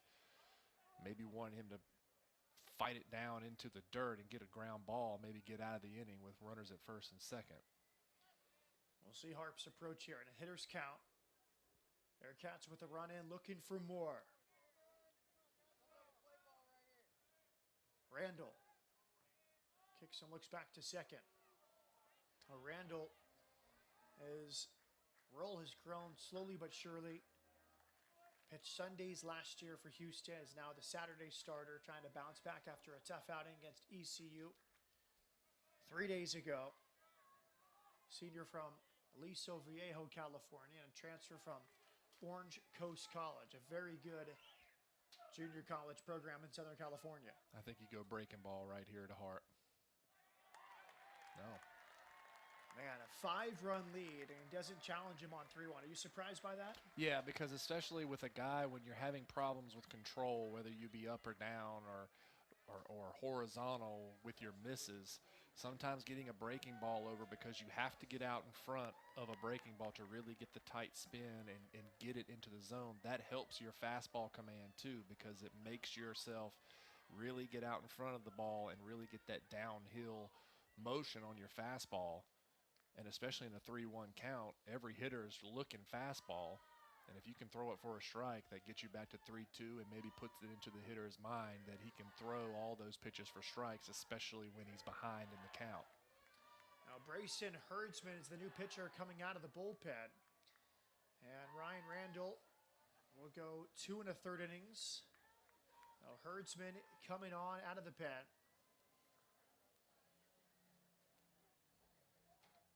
Tell us a little bit about Herdsman and what he'll bring into this game. So he's going to work primarily in that 85 to 90 range with his fastball, a 3-pitch guy, going to feature a slider and a changeup to go along with it. Typically a middle reliever, so he's very comfortable in these situations coming in with guys on the base pass and a lot of traffic. So looks as though he's going to just attack the zone with that fastball, and especially with 1 out, try and get something to get Houston back into the dugout very, very quickly. Now, Randall stands 6'7" from the right side. Herdsman 6'3" from the left side. The native of St. George, Utah. Well, the Bearcats, it's one of those funny games, baseball. You think a pitcher like Ryan Randall, a senior with so much experience, he got Cowser after the good at bat. You thought he would settle in. What follows? Opposite field homer. Hit batter, single walk, he's out of the game. He didn't retire a batter after Cowser. And it was similar to Dillard facing Houston in the second inning. He got Joe Davis. Remember that memorable at bat, long battle. And then after that, RBI triple from Fuentes. Hit, another homer. So really the hardest out in each team's order for the moment has been recorded in the recent innings, but the other bats have gotten to both pitchers. Baseball's a funny game, man. You know, it's one of those games where as a defender, as a hitter, as a pitcher, you can do literally everything correctly and everything right and still not get a positive result. I mean, you saw that with Randall. He made good pitches to start off the inning, but you know, maybe they were just an inch away from where he was supposed to, or maybe an inch up or just off of his mark, and it resulted in a hit. It resulted in another walk or something that was not a positive result for Houston. And I mean, that's just baseball.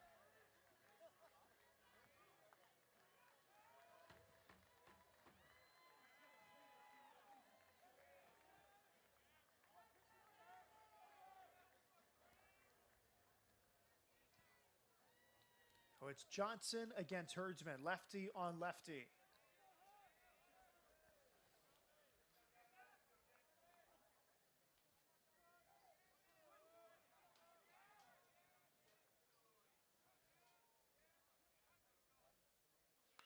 Line drive, base hit into center field.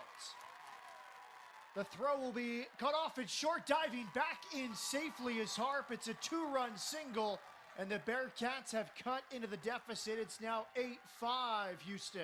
Not only a fantastic piece of hitting by Gavin Johnson, but a great approach. He knew that a reliever coming in with runners everywhere was going to try and get ahead early with the fastball, and the first one he saw that was in the zone, he put a good swing on it. Johnson's 2 for 2. His batting average up to .340 this season. Big spot here for Riley McKnight, a guy that can do a lot at the plate. So we see a replay. This was really good center field play. Thomas threw it to the shortstop. Highland And I think if Harp was sleeping at all, they would have had an out at second. It's hit to the right side. Davis has it, jogs to the bag himself, and there's the second out of the inning. A productive out for McKnight, now 2 in scoring position.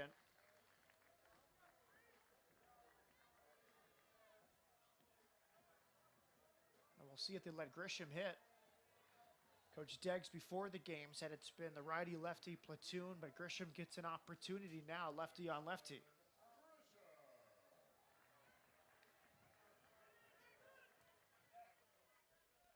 Grisham flew out his first time. Eric Bonner would be the other option. It's been Bonner and Grisham, depending on the opposing starter. 2 in scoring position with 2 outs. 3 runs in for Sam Houston State. Big swing and a miss. 0-1. Herdsman last time out pitched last Wednesday against FIU. FIU came to Houston. They played the Cougars and the Rice Owls. 1 1/3 innings. Also pitched at Lamar in the other midweek game in Beaumont a week ago tonight. Hit weakly towards seconds. Inning over. Well, Herdsman gives up the initial hit to Johnson, but then retires McKnight and Grisham and Strands too. The Bearcats get 3 runs back. After 3, it's 8-5 Houston.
Now the 4th inning from Don Sanders Stadium. It's Houston 8, Sam Houston 5.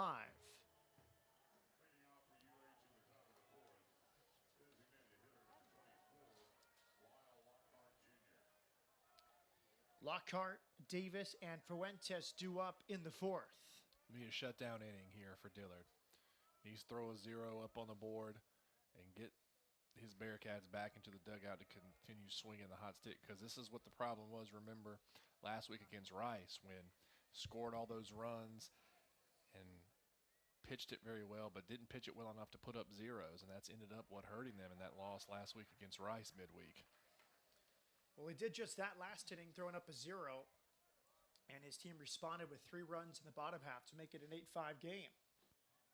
Now, Lockhart, an RBI single up the middle his last time. And speaking of that RBI hit, we've been talking ad nauseum about Houston's 2-strike approach. Since the Highland home run on a 1-1 pitch in the top of the second that started that 7-run rally, as the pitch is high, every single subsequent RBI has come with 2 strikes. Lovelace had the sacrifice fly on 0-2. Triolo, the RBI hit down the right field line on 0-2, which we talked about.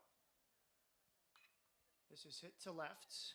Rogers back towards the track. Puts it away. Oh, Lockhart on 3-1 gave it a good ride.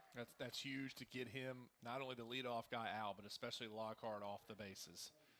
Especially after a 3-run inning, you want a shutdown inning, and when you lead it off with Lockhart, you want to keep him off the bases, and great job by Dillard of doing that. Well, here's Davis, and Jay Sirianni out of the dugout and wants a righty-on-righty matchup, so that will be the end of the line for Dillard. Does a pretty good job.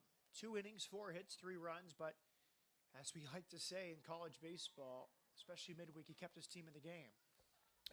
He absolutely did, especially in that second inning when Houston had that 7-run second, kept them at bay for the most part, and then came right back after that inning, threw up a 0.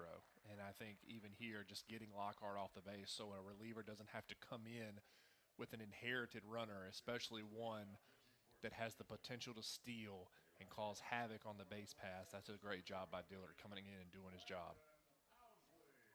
So it's Landon Audsley, who has been a typical Tuesday night starter for Sam Houston State. And he comes on at a big spot. With 1 out in the 4th inning, it shows how much respect the Bearcats have for Davis. I mean, that's the best that Dillard's looked since coming on. But for the righty-on-righty matchup and to bring a fresh arm into the game, they want their best chance against Davis in this big spot. And here's another guy who struggled last time out. You know, he started the game here last week against Rice and got touched up a little bit. And I think his confidence was a little bit bruised, and especially right here before another big conference weekend for Sam. They want to get him some innings, especially out of the pen, and make sure that his stuff is working, because they're going to need a power arm like this late in the year should they have to be in a really tight conference race, and especially in the conference tournament. You need as many arms and as many fresh arms as you can, and getting him some work here. He'll probably only go maybe 1 or 2 innings, as some more relievers are already running down to the bullpen as a precaution. But yeah, expect to see Landon Audsley just come in and throw 1 or 2 innings, especially if he does well. They might extend into 3, but they just want to get his psyche and just everything back normal and feeling good about himself. Houston will know Audsley. Audsley was the starting pitcher at Houston March 26th in the opening game of this year's Don Sanders Cup. Audsley went 4 innings, gave up 3 hits, 2 runs, walked 1, struck out 4. His longest start of the season came against Houston at the end of March.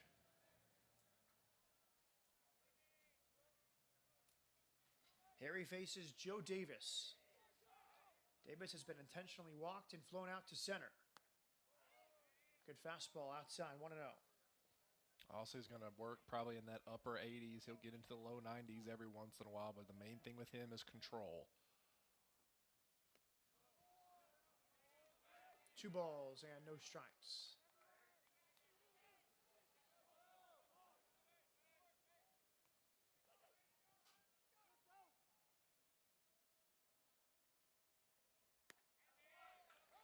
Hits the outside. And he's a guy, as you can see, he really likes to ride that back leg. That right leg puts you in mind of David Cone, the legendary Yankees pitcher, who had a very, very successful big league career. He likes to really drive off that back leg and dip really low, which sometimes if he doesn't stay back long enough, that's probably the heart of his control issues. Hit into deep left field. Rogers back at the track. It is gone. Another homer for Joe Davis on 3-1, his 14th of the season. That was a slider. It looked like that didn't slide, just kind of hung up, cement mixer.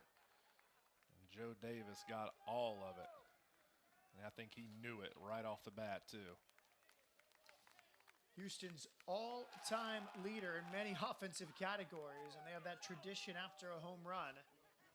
They celebrate right outside the dugout. That's his 49th career home run for Houston. Up to 102 career extra base hits. Over 206 career RBIs. That was Austin against Austin as well, as Landon Audsley's an Austin native as well. Pitched at Lake Travis High School. Davis out of Austin Bowie. 1-0 on Fuentes, and Johnson goes out to the mound.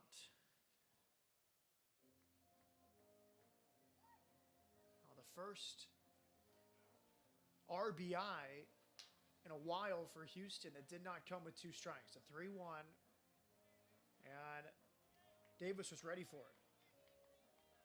That's what makes a good hitter too, and I think that's the biggest difference between a really good hitter at the Division One level and just kind of an average guy is the ability to take a mistake and hit it hard somewhere, and that's exactly what Davis got. You know, Osley came and spotted a fastball at 92 on the outer half for the strike, which was a really good pitch, but came back, missed with a slider up, and Joe Davis did exactly what he's done his entire career at U of H, is hit the ball hard and hit the ball out of the ballpark.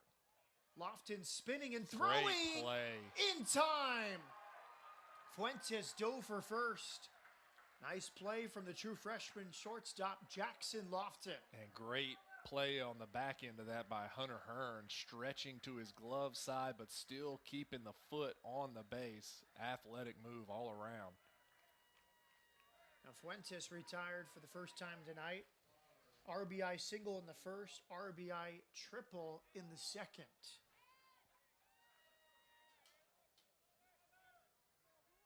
Tyler Bilomovich stands in now from the right side, and that one goes back to the backstop. I was talking about the two-strike hitting. Bilomovich had the two-run homer down the left field line back in the second. That came on a 1-2 pitch. That was off Dillard.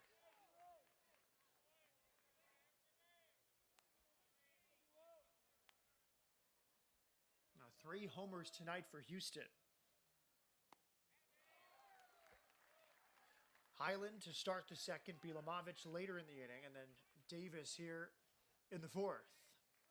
That last pitch from Osley registered on the scoreboard radar gun at 95. So he's bringing it tonight.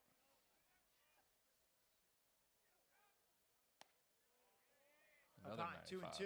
Yeah, I mean, and that's the thing, when you've got a guy with a power arm like that, it's so frustrating, I know, for Coach Sirianni and maybe even all the coaches, if he can just put it together, because you see glimpses just like that, being able to spot that fastball. He could be very, very deadly out of the pen or as a midweek starter. Bilomovich caught looking, 14th homer of the year for Joe Davis, 9-5 Houston.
A look inside the Sam Houston dugout as we go to the bottom of the fourth. Hope you're enjoying this one. I know we are. Matt Peterson, Matt Trent.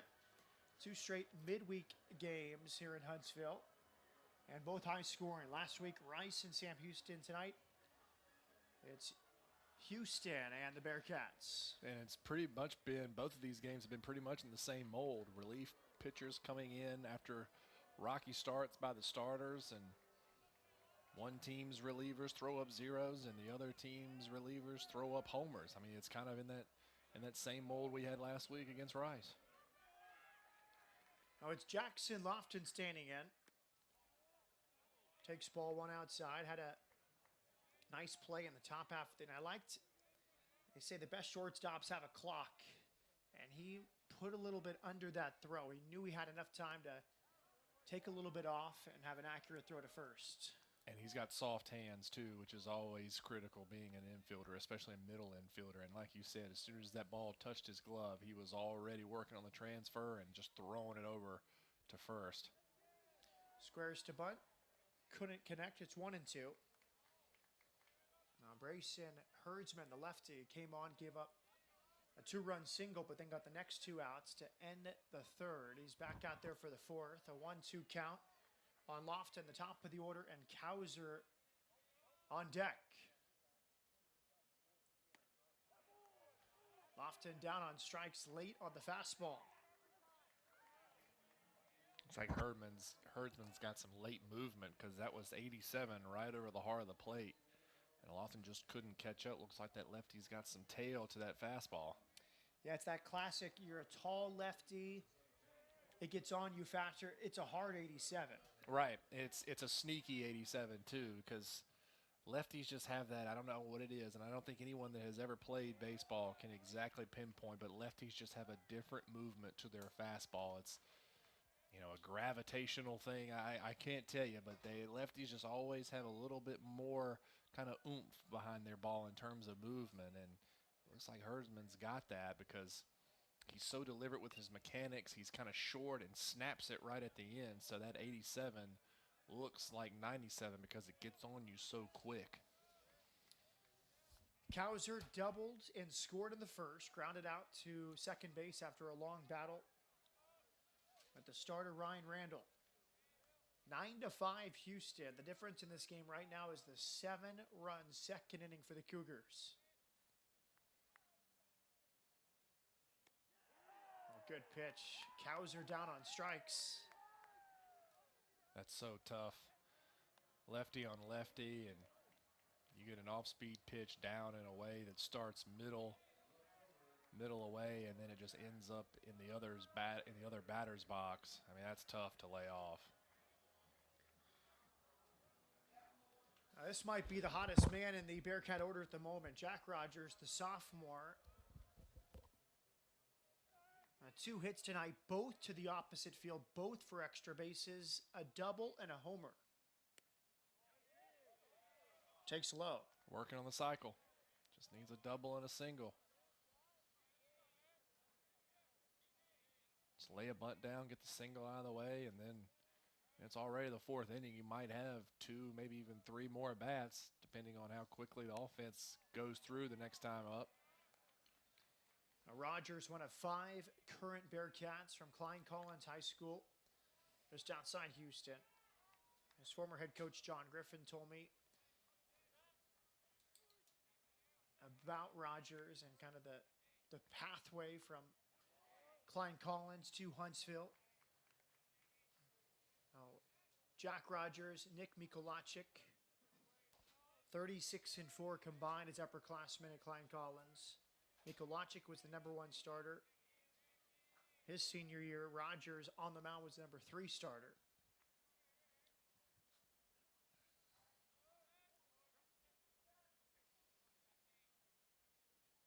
That's the thing with the Bearcats and kind of how they handle players. Rogers having a great season, but who knows if later this year, maybe next year, he gets back to the mound at some point.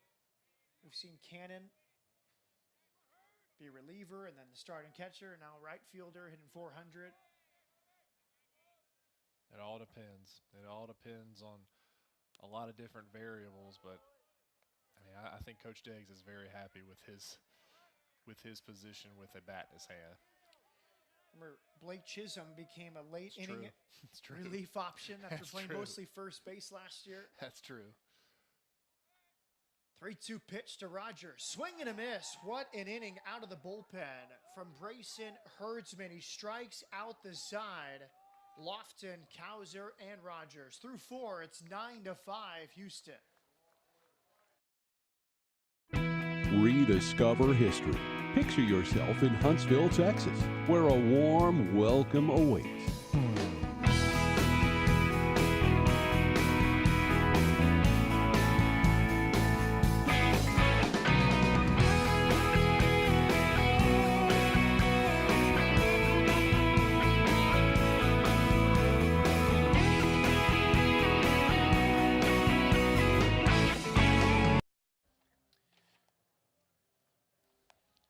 Welcome back. 9-5. Houston over Sam Houston in the Don Sanders Cup. Matt Peters, same with Matt Trent. And a good time to tell you about a Twitter poll at the SHSU Athletics Twitter handle. It's Bearkat Sports. And the question for tonight, sponsored by Century 21 and CHI St. Luke's. Now, the Bearkat will have a movie night after Sam Houston against UConn, Saturday, April 27th. What movie should be shown? The poll gives these options. You can vote now at Bearkat Sports on Twitter. Angels in the Outfield, $1 Million Arm, Okay. The Rookie, or Little Big League.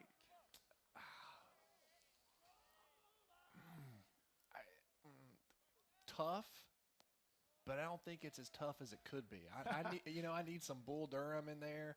I need maybe some Major League, either one. Yes. Either of those, any of those really. Even I'll take Major League back to the minors, which is a closet favorite of mine.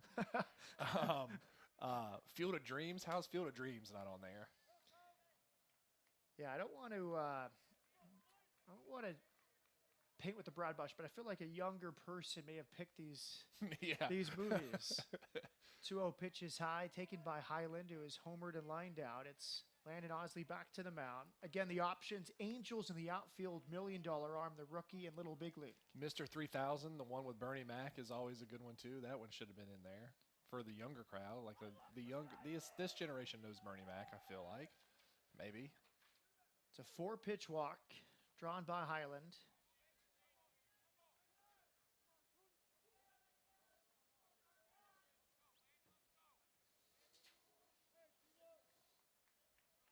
Just the second walk issued by Houston, or drawn by Houston. I haven't really needed it with 10 hits tonight, including 3 homers. Going back to the point you were making about whether Jack Rogers was going to be on the bump anytime soon, and then you referenced Blake Chisholm that pitched last year. I think the ability to bring those guys in and pitch is a testament to Sam's recruiting strategy, because they obviously they go out and they go, okay, if we need an outfielder, we need an outfielder. If we need some arms, we need some arms. But they recruit athletes too. And a lot of these guys played multiple sports and were successful in multiple sports, because I remember when I saw Blake Chisholm pitch for the first time, I believe it was at Rice last year midweek. And everybody, I remember seeing him come, because he was 6'7", like 240. I mean, he's a huge dude. And a thumper from the left side, and he comes in on the mound, and everybody's like, okay, what are they doing? Like, what is this move by Matt Deggs? Is this like a mad scientist thing, or is there a method behind the madness? And he came out, and the first pitch was like 88. So It was like, maybe they know what they're doing. And they said after the game, Deggs did, that, he had been toying with the idea of putting him in because he has such a good arm. I think he had a background of pitching in high school a little bit, but who knows? I mean, you could see any one of these guys on the mound probably. Well, here goes Matt Deggs to the mound, and we've seen Sirianni all night. What do you think Deggs is telling Osley with the count 2-1, a man on first in a 9-5 game? Be aggressive. I mean, don't try and be too fine. I think Osley's thinking through a lot of these pitches and trying to aim it instead of just throw and trust your stuff. Because like you said, it's a 9-5 game in the 5th inning with a runner on. Pitch to contact. You got good enough stuff. He's been up to 95 tonight. Pitch to contact. Let your defense work. And I think that was kind of the thing that got him in trouble last time out against Rice when he started the game. Tried to be a little bit too fine. Try and place pitches. Pitch to contact. You've got a very solid defense all around. Let them work. Yeah, especially when you walked Highland on 4 pitches. Highland hitting .204 with an on-base percentage of .293. So a guy you need to attack, and you walk him. And now Thomas, who's trying to bunt, and it's 2-1. They throw down to second, and it gets into center field past Lofton. Holding at second will be Highland. Kind of a bunt and run there. The pitch was low, so 3-1 the count, as Osley has suddenly lost his command. And we told you that's a huge thing for him, is his command of the strike zone. And when you've got a fastball that can sit anywhere from 90 to 95 and you're not around the plate, it's not good. Highland is second steal of the year in 4 tries.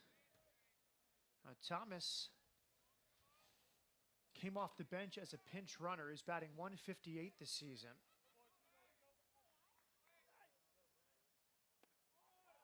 And that's low. Ball 4. Very frustrating for Osley, who has walked Highland and Thomas.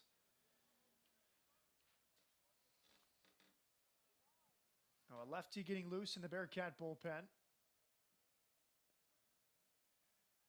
And now Sirianni will return to the mound for a call to the bullpen. So I think a little bit of everything from Osley, and that's been sort of the story of his season. Electric stuff, some dominant stuff at times, but not enough consistency just yet. You see flashes in the pan with him because numerous times during this inning and the last one, he spotted that fastball at the knees or lower, and that's such a good pitch. And if you, like you said, he's got such an electric arm. He's up to 95 tonight. If he can just put it where he wants to, you can pitch off a fastball like that so much easier than you can when you're all over the place and not being able to locate it. And now here's Brad Demko, and he thrived in this situation last week against Rice, inheriting a bases loaded, nobody out situation. He struck out the next 3 hitters.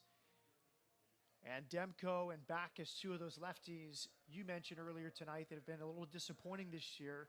Demko and Backus figured to be 2 big lefties out of the bullpen, 2 of the best in the Southland Conference, but not enough consistency just yet.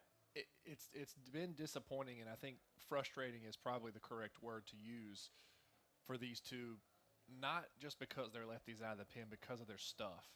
Backus and Demko are going to be those high 80s, low 90s guys with devastating sliders and decent changeups. But it's just been consistency. Like you said, against Rice when he came out, he slammed the door in their face with the bases loaded and pitched very well, was locating, working both sides of the plate. And then the next inning we come out and the whole thing just explodes. So it's just getting an effort where they come in, no matter if it's bases loaded or there's no one on, and just being able to go out there and just throw up a 0 or pitch to contact, because when you've got power stuff like that, you need to pitch to contact, because you know when you come in and you're all over the place, guys know that, and the scouting reports, as detailed as they are and as much as they know about you with analytics and everything, they know what your weak points are, and if they know you can't get a slider over for a strike, they're just going to sit on the fastball, and if you can't locate it, you're going to give up a lot of free passes. So I think that's what Degg said. And Degg said, too, after the game against Rice, is a lot of these guys, it's just between their ears. It's not a lot mechanically. It's just believing that they can put a pitch where they want it and make a pitch when they need to. It's interesting, Matt. Demko follows Osley. They were teammates at Lake Travis High School in Austin. I spoke with their former high school coach, Michael Rogers, last year. And Demko really didn't pitch until his senior year. Didn't really like to pitch, was more of a position player. And at the time, it was command issues for Demko that really limited his ability to pitch in high school. But now he's inheriting a big spot. It's the 5th, 2 on with 2 out. Burkell at the plate. He might be asked to bunt. Both corner infielders are up. Good bunt down the third baseline. Demko fields it, flips to third for the force out. Great fielding the position there by Demko. And what I liked about that is not only did he field the position well, he fielded that bunt in a position where he didn't have to turn to throw it. He fielded it already in a throwing position where he just had to catch, and it was an easy toss because his body was already open towards third base. Excellent point, Matt. And now the number 9 hitter, Lovelace. And those are the things the coaches love to see. Coming out of the bullpen, ready to go, fielding your position, because you know they're probably going to bunt. They've been showing bunt all night, even up 4, to try to get some insurance. Lovelace rips it foul, past third. And he's probably done that exact play 100 times in practice. PFPs, pitchers, fielding practice. You do it every day. You field comebackers right too. You fielding bunts to glove side and arm side, covering first. I mean, you do it so much it should come second nature, and that's what you saw right there. He got himself naturally in a good position to throw, and he made the out. Lovelace 0 for 1. Sacrifice fly in the 7-run second. And now Demko's going to throw to third and get a pickoff. 2 big outs from Demko, fielding his position well. I think they were trying to rattle him and maybe get a balk, because taking off from second to third there as fast as the runner was, I don't think that was the intention to actually steal, but to maybe get Demko to balk.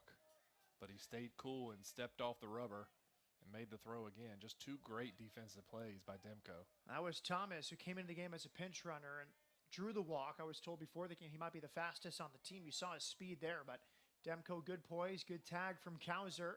Suddenly 2 outs. And that goes off the glove of Johnson, up to second. Big turn, and he'll hold.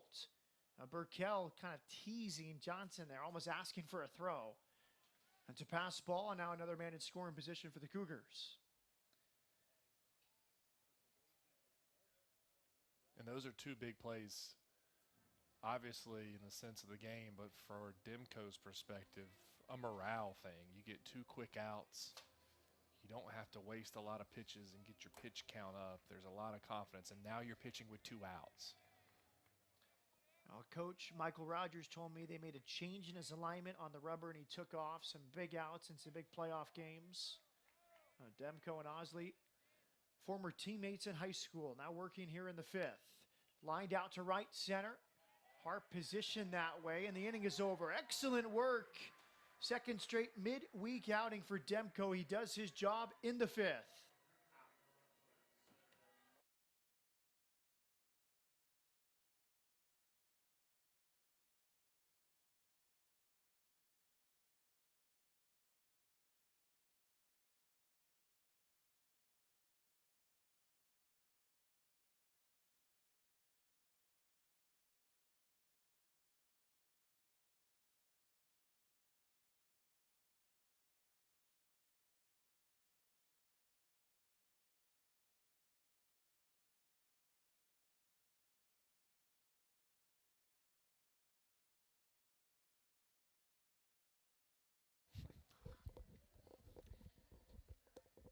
Some of the Houston relievers getting loose.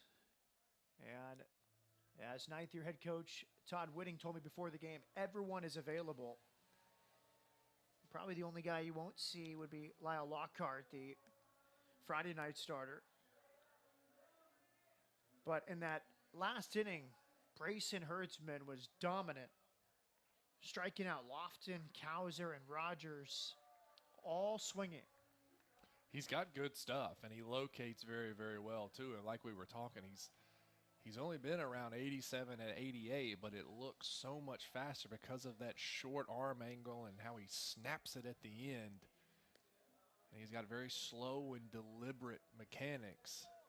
And I think especially the lefties, they're having a hard time picking up the fastball and getting a good swing on it, because it does. It just eats you up. And depending on how many players are drafted, Houston could have a pretty good core returning next season. Hertzman, one of 14 juniors on this team, so similar to Sam Houston this year and their senior-laden roster. Houston could have a lot of seniors next season.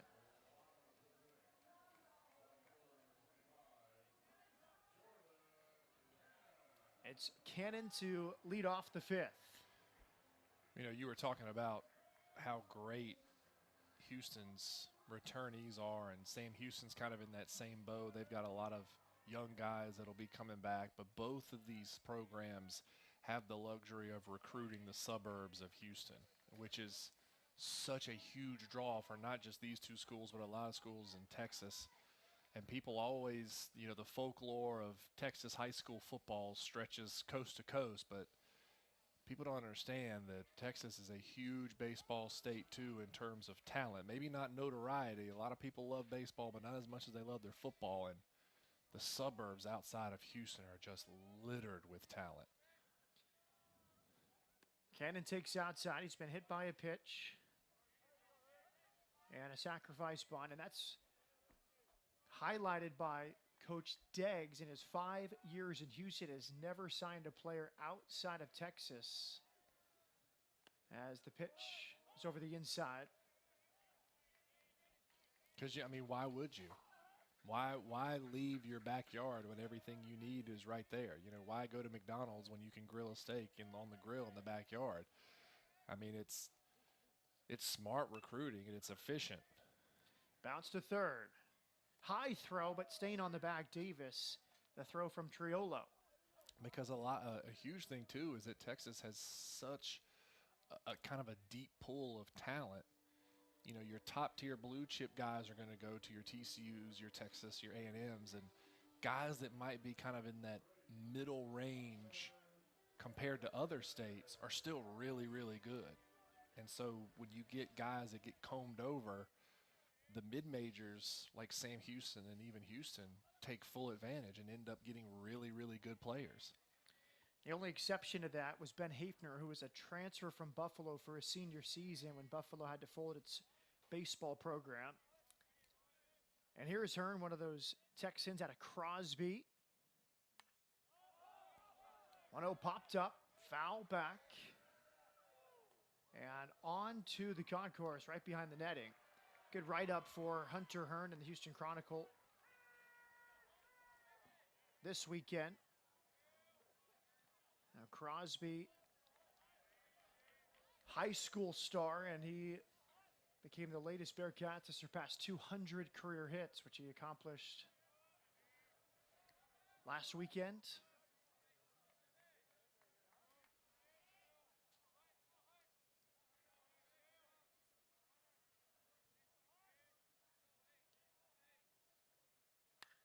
Line drive, base hit into right center.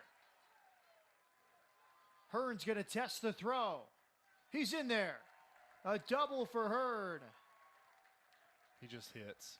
And that was such a great piece of hitting, too, because ball was a little bit on the inner half, and he kind of fisted it again, but he still fisted it and hit it hard. And that ball was kind of middle in and almost jammed him, but he's so strong and he has such good hands. He kept him inside the baseball and just kind of casted that ball out into the right center gap for a double. Now it's Harp, and I'm curious if you agree. I think he's at his best when he's hitting singles and doubles. I mean, he's in there for his homers, but I think he's most locked in when he has those controlled swings and kind of shortens up a bit and takes the double. Because that's when he's hitting the ball hardest, is when he's getting those singles, because you very rarely see him get bloop singles. You very rarely see him get these choppers or bouncing balls up the middle. When he hits it, it's going to be hard, and it's going to be on a line somewhere. And I totally agree. When he starts getting these singles that are hit hard either down the line or up the middle or in the gap, you know that eventually, maybe even the next couple of at-bats, he's going to find one and he's going to put it over the fence. Harp has walked and struck out.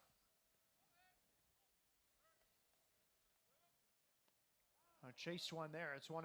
And I would love to read a scouting report that a professional scout has on Hunter Hearn, because I guarantee you, of all the teams that have come over his career to Huntsville to look at him, I would be hard-pressed to find one that doesn't have in his report hits the ball hard. I mean, that's what scouts love about him, because he's so patient and his approach is so mature. It's very much like Colton Cowser. He wants to hurt that ball if it's in the zone. A low strike, 1-2. And it's funny, like you were saying, his controlled swings, because if you watch him sometimes, even on his swing and misses or he fouls it off, sometimes he looks totally out of control. He looks totally out of whack. He's off balance sometimes. But that's a part of him being controlled, because he's so strong and he swings with such force. Sometimes it does look like he's kind of out of whack. In the dirt, they throw back to second. He's safe. Close play, and Hearn back in just in time. And I think kind of one thing for Hunter Hearn too, big handyman, can fix a lot of things, was brought up in a very blue-collar family. You ask anybody if they have anything wrong with their car, with their bike, with their scooter to get to class, they are immediately taking it to Hunter Hearn. High chopper to the right side. Difficult play. Davis flips to the pitcher. Safe! Harp able to beat Herdsman to the bag. He's another one that's just like a gazelle on the base pass. Clayton Harp just beat everybody to first base, really. That was kind of a tough play because it was an in-between chopper that wasn't hit too terribly hard, but Harp beat it out. Well, now a big spot for a man heating up the plate for the Bearcats. Gavin Johnson has gone up the middle twice today, including a 2-run hit in the third. That was off Herdsman, who has really settled in since that hit. They brought in Herdsman as the lefty to face the lefty Johnson. Runners at the corners, 1 out in the fifth. Bearcats threatening again. After Herdsman struck out the side in the fourth. Strike one. By the way, Hearn, in that article at the Houston Chronicle, he said his most memorable hit in his 200-plus in Huntsville was his 2-run single against Florida State in the 2017 Super Regional. And I know that regional, even though Sam went 2-Q in that first game of that Super Regional, they had a lead. They had a lead, and you go back and look, and there were some iffy plays, iffy calls at the plate and on the bases. And I know, talking with, because I was there covering that game with Sam, I know that after that game, the coaching staff and all the players, it was unanimous. We gave that one away. We gave that one away, and I think if they had won that game, I don't know necessarily that the outcome of the Super Regional would have been different, but it would have been a lot closer. Johnson's going to shorten up on 0-2. And nice job behind the plate by Lovelace to keep that in front, to keep Hearn at third and Harp at first.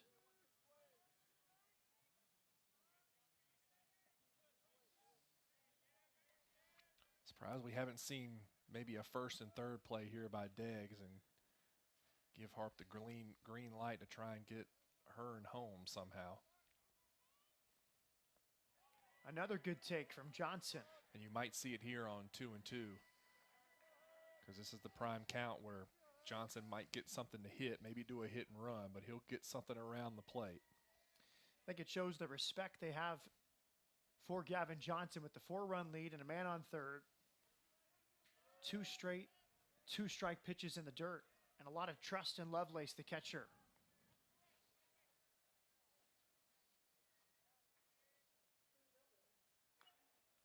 High chopper right side, another tough play. Burkell underhands to first. That'll do it. And Hearn comes in to score. It's 9-6 on the RBI ground out from Gavin Johnson. That's pack baseball at its finest there. Backside hitting with a runner at third. 2 RBIs tonight for Johnson.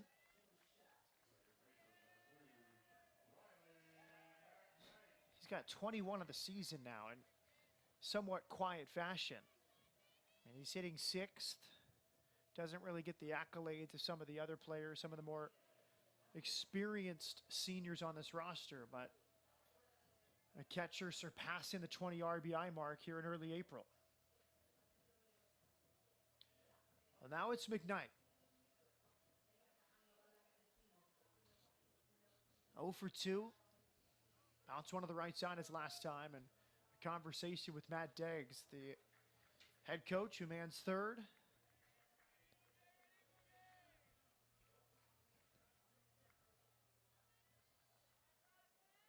Harp at second, 9-6 Houston leading.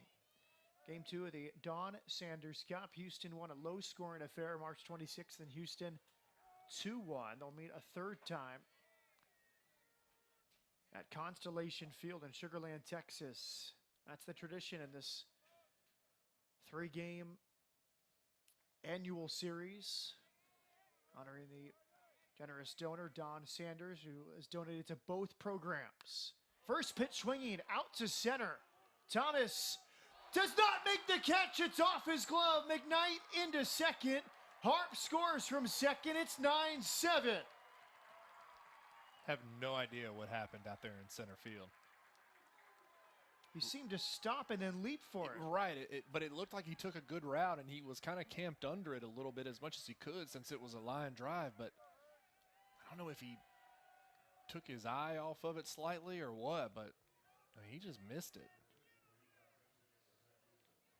Jonathan Thomas, defensive replacement, who entered the game previously as a pinch runner.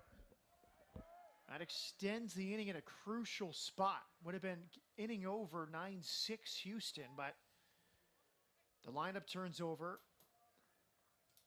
And now we'll see Eric Bonner come on as a pinch hitter, batting for Grisham. So last time they let Grisham hit lefty on lefty. This time they'll send Bonner up there.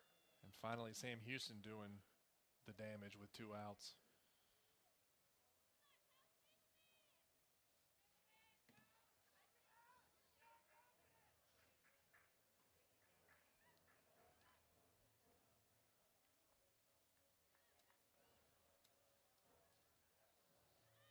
And a call to the bullpen. Going to be a righty.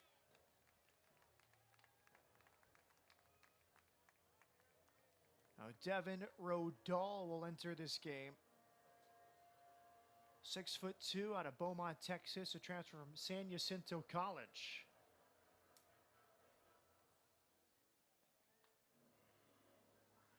Again, this is a big game for both teams as far as RPI goes and bragging rights in the Don Sanders Cup. So you figure Coach Whitting's using the best arms he has to protect this 9-7 lead. And, you know, I was having a conversation before the game with Sam Houston, SID, Ben Reichert, who's been around the program for a while, and we were talking about the Don Sanders Cup, and I think it's a great thing that both teams do, not only to honor the legendary benefactor of both programs, Don Sanders, but I have to wonder, especially for these two teams that are always fighting to get in the tournament, should they not win their conference tournament, do you think it would hold more weight for the winner of this to have this as a weekend series and not 3 games spread out over the year? I mean, you have to wonder if beating the same team sporadically over the season weighs more or less than just beating them all at once in a weekend.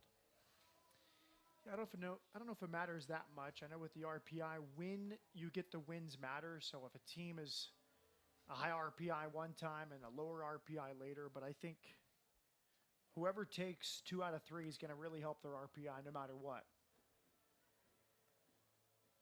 Me personally, I would like to see it as a weekend series.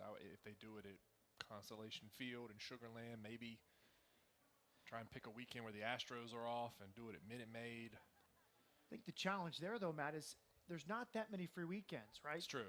There's Sam not. Houston, last year with their bye, they played DBU, a good in-state high RPI team. This year they're hosting UConn. They had Lafayette in February. Louisiana came in.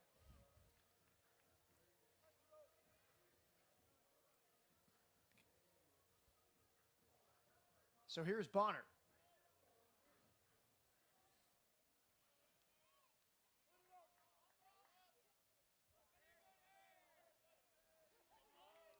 Devin Rodal.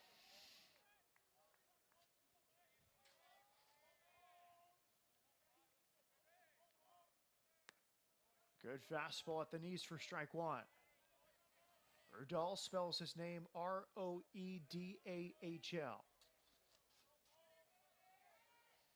Bonner, 7 hits and 36 at-bats.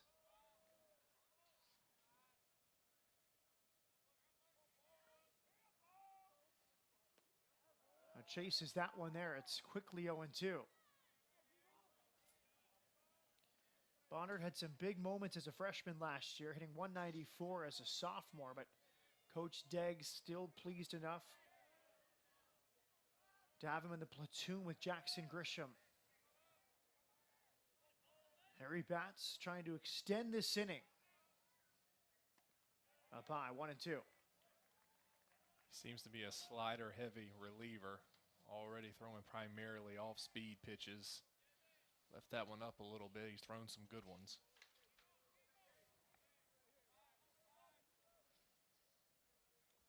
Bonner hit 342 as a freshman last year. Bounces it to the right side. High hop. Burkell over to first, and the inning is over, but the Bearcats get 2 runs back. After 5 in Huntsville, Houston 9, Bearcats 7.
Welcome back.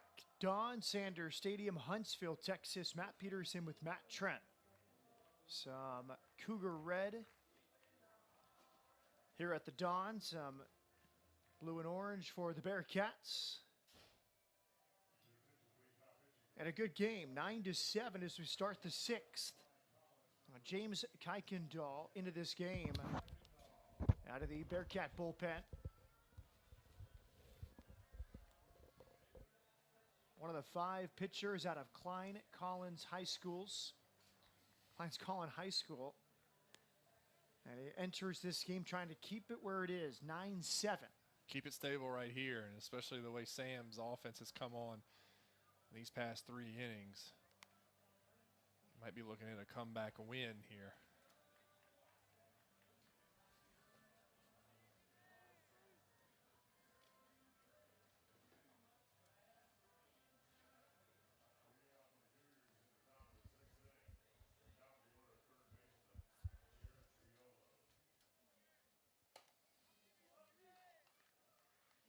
Oh, the top of the order once again for the Cougars.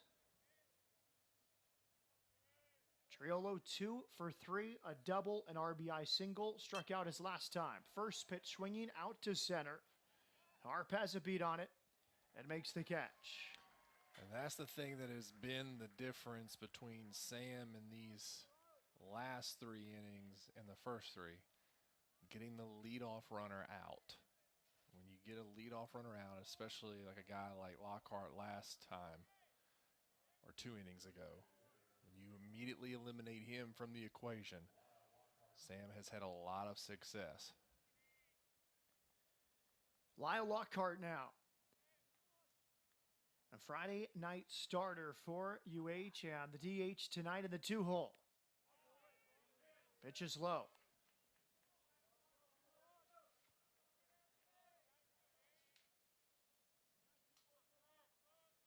Lockhart 1 for 3.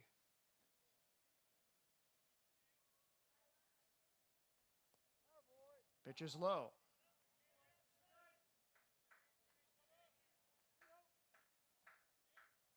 Kuykendall pitching for the 7th time this year. He's been outstanding. No runs allowed in 5 2/3 innings. And especially what Jay Sirianni and Matt Deggs want, along with Lance Harvell and Lance Miles, the entire coaching staff. He has yet to issue a walk in those prior 6 outings. That's what you need from a reliever. Anytime you give a team free passes, it's not going to result in a lot of success. And anytime you can fill up the zone, that just tells me he attacks the zone. Because when you, like we've said from the very beginning, when you've got halfway decent stuff and you pitch to contact, most times if you make good pitches, it's going to be good results.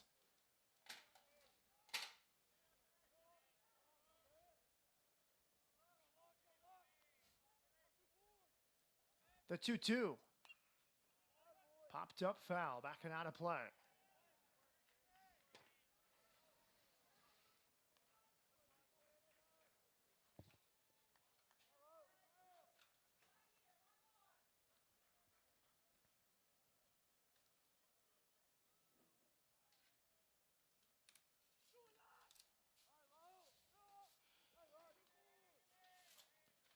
Kuykendall ready to go. Feet close together on that mound from the far first base side of the slab. Lockhart shortening up on 2 strikes. Check swing foul. That was in on the hands. Looked as though it almost hit him. I think it got some bat and some chest of Lockhart there.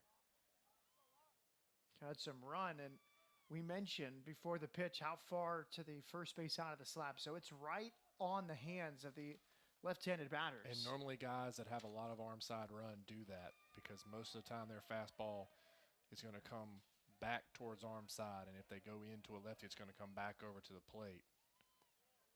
Good at bat here. Count is full.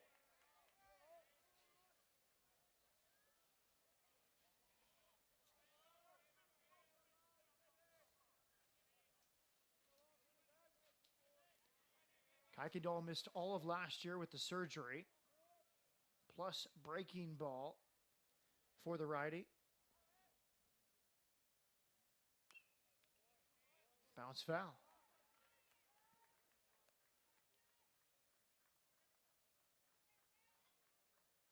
These past few relievers for Sam Houston have been really doing a great job of pitching inside. They've handcuffed a lot of hitters and have really been working high and in especially. That's something Coach Deggs has said earlier this season about how this team can improve. It's making adjustments to what the opposition is doing in game as it's bounced to the right side. High hop for turn, tough play. Kuykendall covering, and he got the toe down. High throw from Hearn. Kuykendall outstanding covering his position. That's why they say pitchers are the best athletes on the field. And that's not a biased opinion at all. Well, you are a former pitcher. I am. But I tend to agree with you. The part of baseball I didn't get as far as infield defense goes is why you never let a pitcher field a pop-up.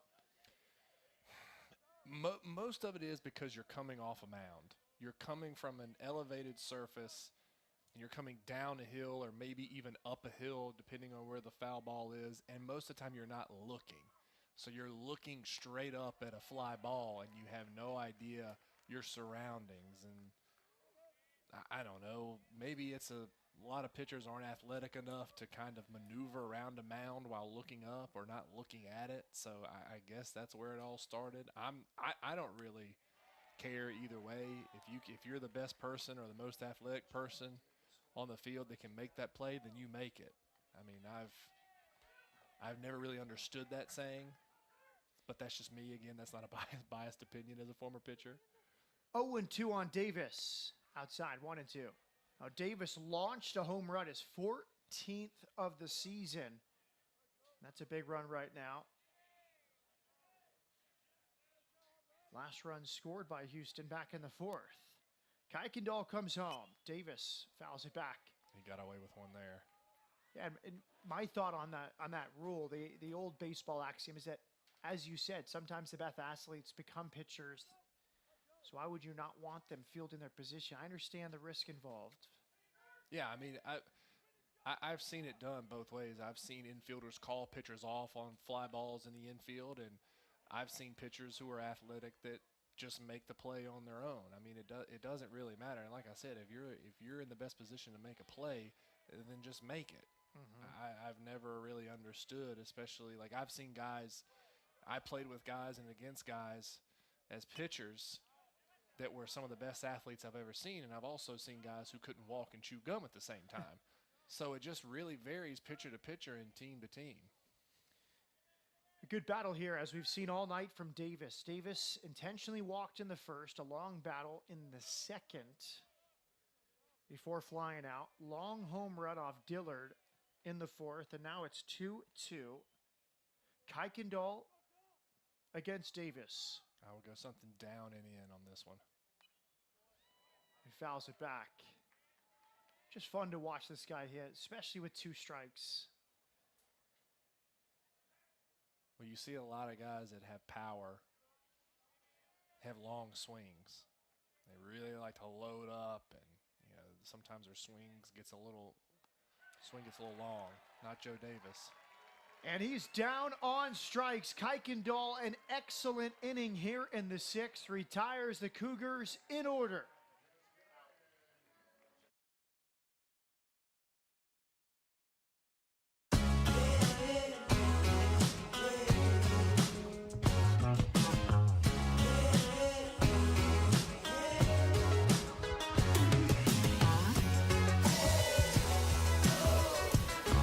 simple things.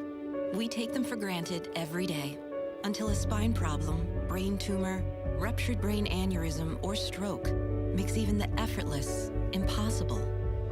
But here at CHI St. Luke's Health, the Woodlands Hospital, fast access to treatment and new interventional and surgical techniques are making the critical difference for patients and giving them back what matters most. The simple things.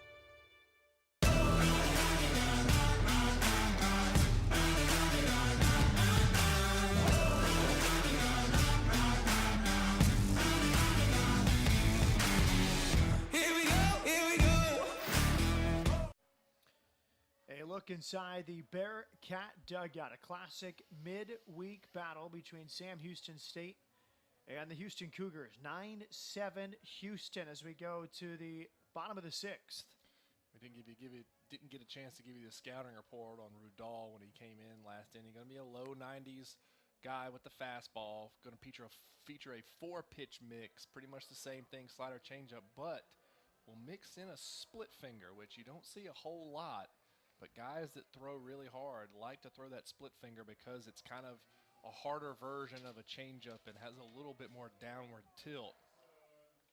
But it's one of the, outside of the curveball and slider, it's probably one of the worst pitches you can throw in terms of arm care. You see a lot of guys that have elbow issues, and a lot of them throw that split finger. But it's a devastating pitch should you throw it well. Lofton at the plate, struck out his last time. 9-1-2 due up for the Bearcats. Now Rudall continues to pound the zone. Got the final out of the Bearcat fifth after 2 runs have scored. He got Bonner on a ground out. Bounce to the left side. Nice job at third. Triolo stayed down on it. And a nice play. And when you talk about pitchers from the city of Houston that have good split fingers, obviously first one that comes to mind is Roger Clemens.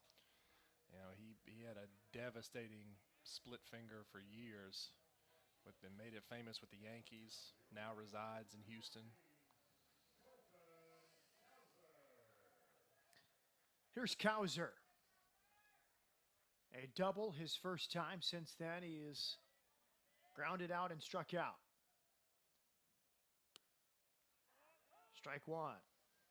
Roger Clemens has been known to make an appearance at Sam Houston State. Came here in 2017, I believe, when Texas came to town. Always a pleasure to chat with the Rocket. Very nice man, great family. Bounce to short. 2 quick outs for Rudall here in the sixth. That was Highland over to Davis.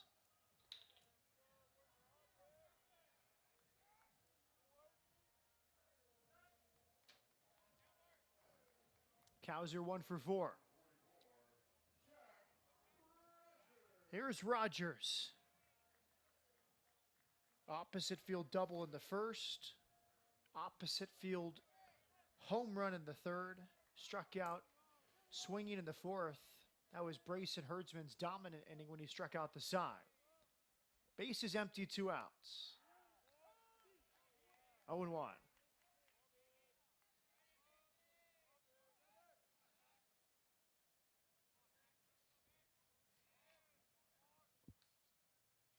Devin Rudall looking pretty calm out there on the mound. 1-1. He's another one that's really working the inside half of the plate to lefties.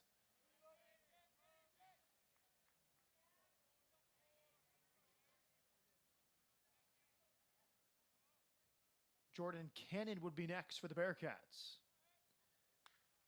Line drive, base hit out to left. 3 hits, all to the opposite fields for Jack Rogers.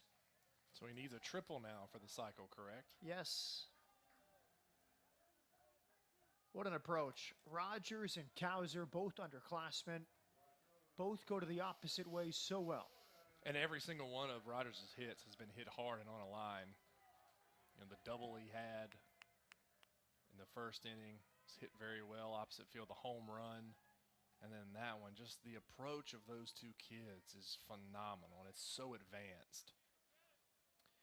So the reigning Southland Conference hitter of the week is on first, 3 for 4 tonight. Cannon first pitch swinging, chops it to short. Difficult play, charging and throwing in time. Ooh, I think he beat that one. Highland, a strong throw. Cannon made it very close. And Rogers is stranded. Through 6 in Huntsville. Houston leads 9-7.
Now the 7th inning from Don Sanders Stadium. Matt Peterson with Matt Trent.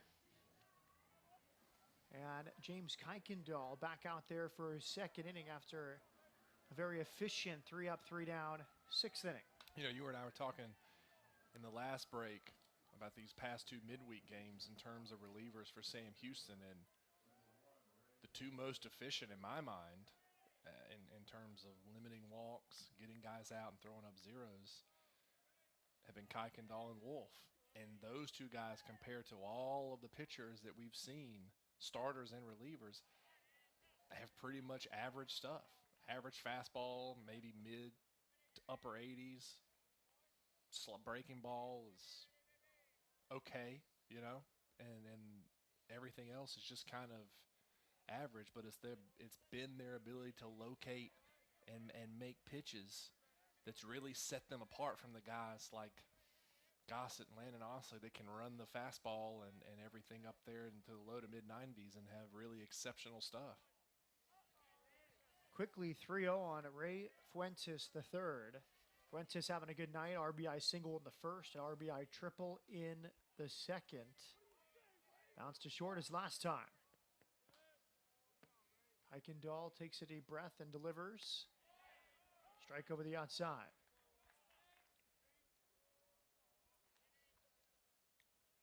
Fuentes still 0 for finding a good barber in Houston.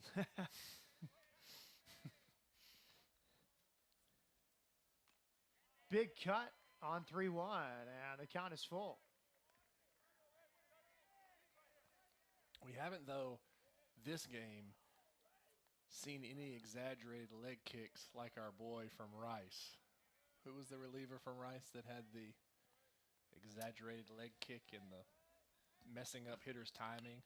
Back to the mound. Kuykendall knocks it down, picks it up, sidearm throw to get Fuentes. Great recovery there.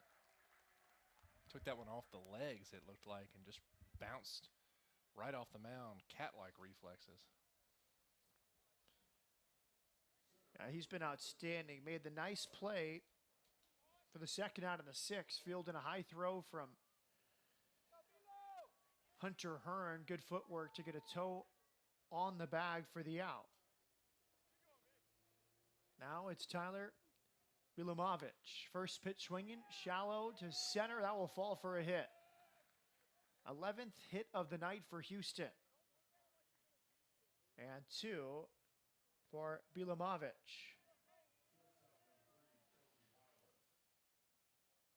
Bilumovic, a 2-run homer with 2 strikes in the second. Here's Kobe Highland. Shortstop made a nice throw to end the 6th inning on a bang play at first to get Cannon after Rogers had just singled. Highland, solo homer in the second. He's also walked and lined out. Strike one. Strike one. That's the most important pitch in an at-bat, is the first one. And Kuykendall has done a great job of getting ahead of hitters with everything. Fastball, curve, changeup, everything. His first pitch strike percentage is really, really high.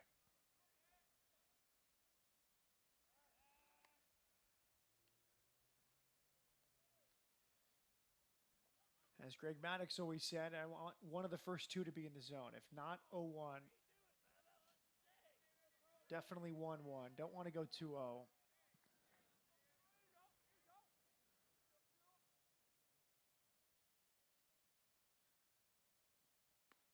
That pitch runs in. And if there was ever a pitcher that did the most with the least, it was Greg Maddox.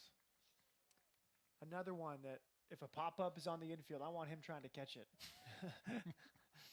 Yeah, I don't know if Greg Maddox was known for his superior athleticism, but A multi-gold glover, right? well, maybe. I think yeah. he won maybe a Yeah, 10. I guess.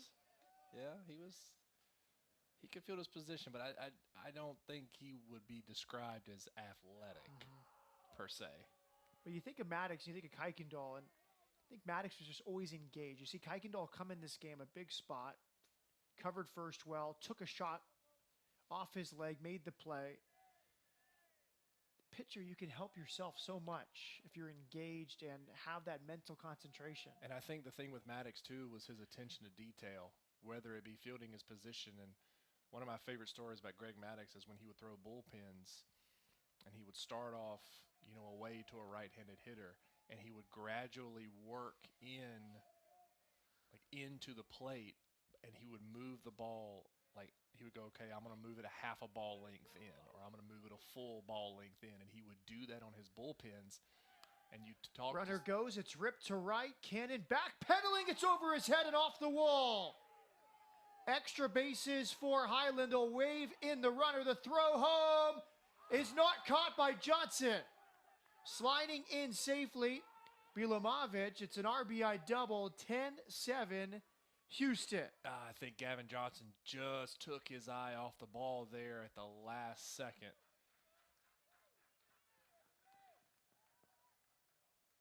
Well, Bilomovic looks to be okay. Yeah, and Bilomovic was dead to rights, too. It was a great relay throw. Great job, even though Cannon takes not a great route here, but he got the ball in quick to the cutoff man, and the throw home was on line. But like I said, I think just for that split second right before it got to the glove, Johnson took his eye off of it.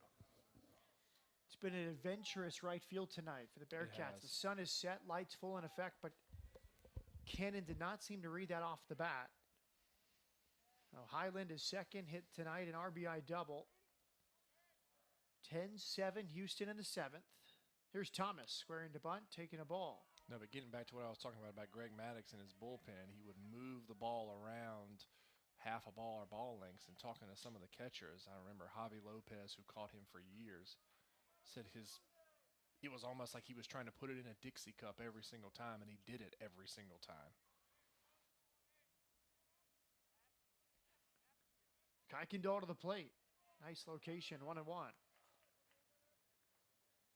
I think that's what you're seeing here from Kuykendall. Even though giving up that hit just now, he's been very precise with the way he locates and where he's placed balls. And I know that pitchers don't like to hear, "Oh, I'm placing it there." But he has done just that. His control has been fantastic.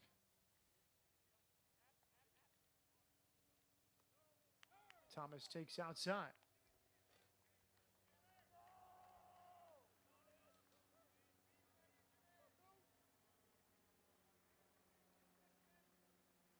Houston definitely slugging tonight. Of their 12 hits, 7 for extra bases, 3 homers, 3 doubles, and a triple.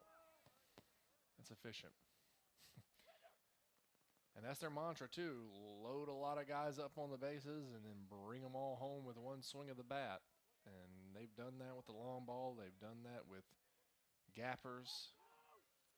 Pretty much any way to score on a hit, they've done it. Pickoff play. Dive it in safely, Highland. Very aggressive wave at third from Houston on that RBI double from Highland.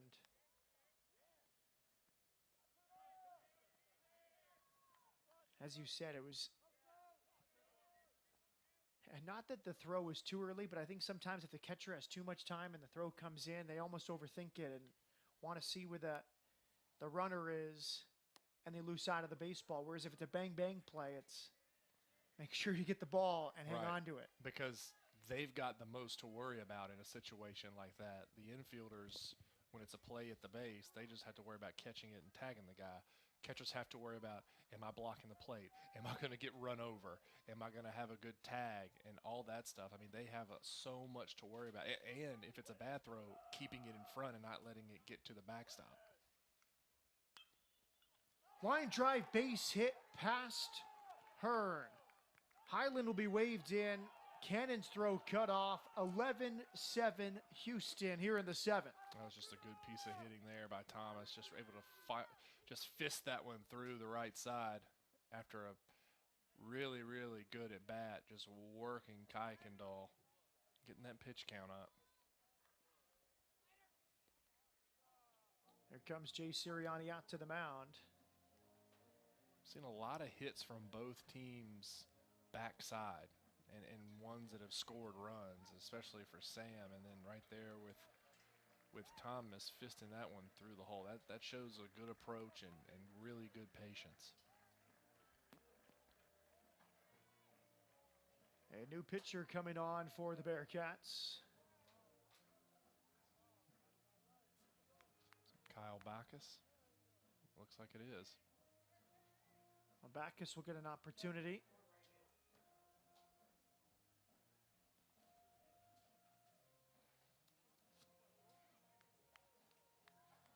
Any memorable relief appearances for you in your career at University of Richmond? When you say memorable, Could go a lot of different ways. it could go a lot of different ways. I mean, my most memorable one didn't have anything to do, well, it did have to do with me, but it was more after the game. I think it was my sophomore year. We had a midweek game against Norfolk State.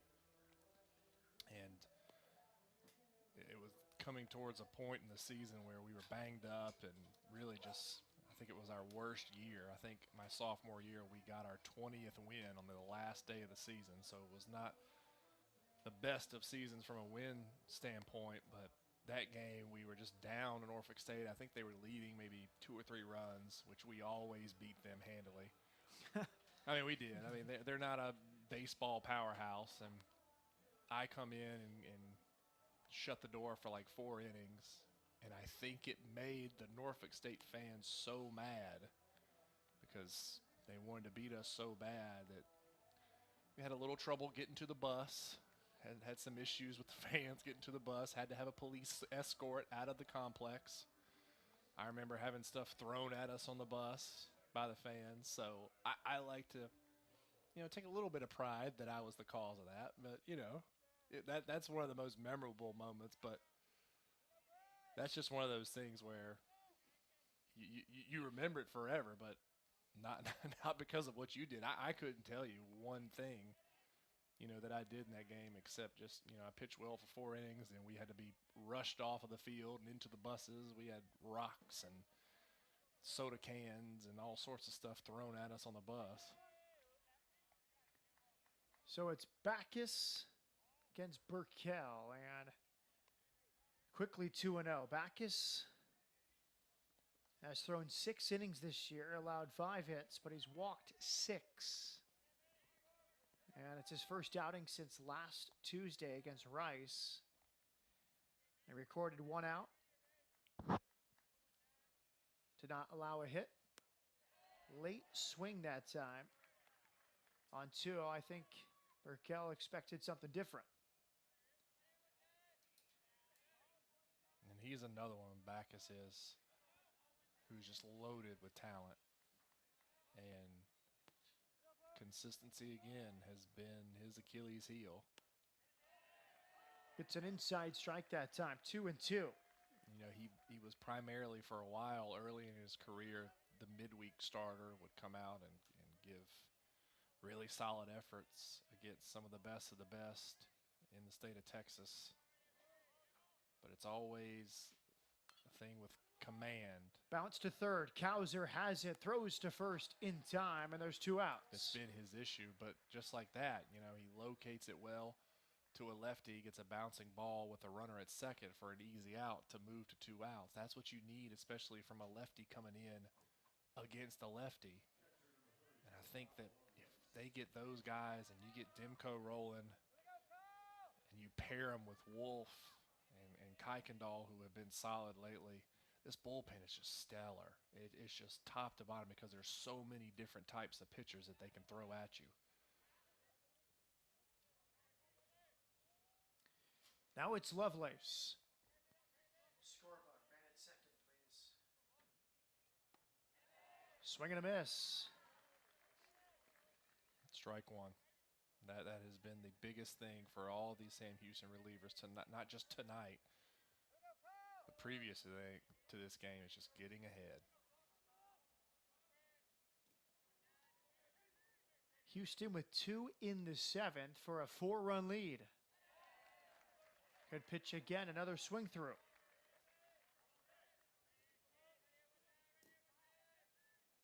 Houston with 11 runs, 13 hits, and 1 error. Only 3 men left on base. The Bearcats, 7 runs, 9 hits, 1 error, 5 men left on.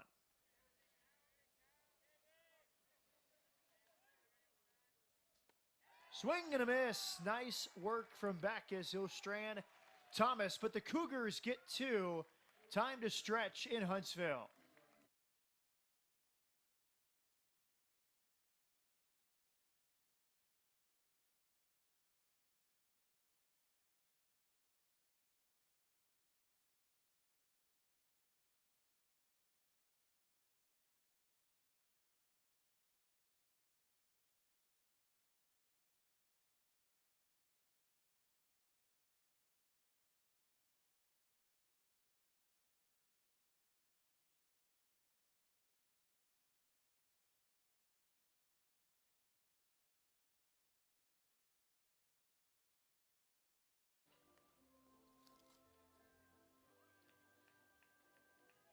Bottom of the 7th now from Huntsville. Matt Peterson with Matt Trent. Devin Rudall back to the hill. He's been very good. 1 1/3 innings, just 1 hit allowed. And there's a look at the Bearcat dugout, trying to get back on the scoreboard. It's been a game of chase for the Bearcats as these folks enjoy the 7th inning stretch. Do they have fun here during the lightning delay on Saturday night? Well, that's what I was just curious to say. There's no karaoke tonight. Yeah, if you haven't seen it, Bearkat Sports Network Twitter put out a tweet over the weekend. Fantastic karaoke from a student. Either a student or former student, but she was having fun. I guess there was 3 songs of karaoke. And they kind of clipped together the best of the best. Little Fergie. If you want to call it the best. But the most impressive thing about that entire video, yeah, the singing was great, but they do a slow pan from the person singing to the stands, and there were still at what time did that game end? 2:18. 2 a.m. 2:18 in the morning. There was still probably 50, 60 people here. I mean, those are hardcore Sam Houston State baseball fans, and I respect every single one of them. It's Hunter Hearn at the plate. Sacrifice fly his first time, is singled and doubled and scored twice.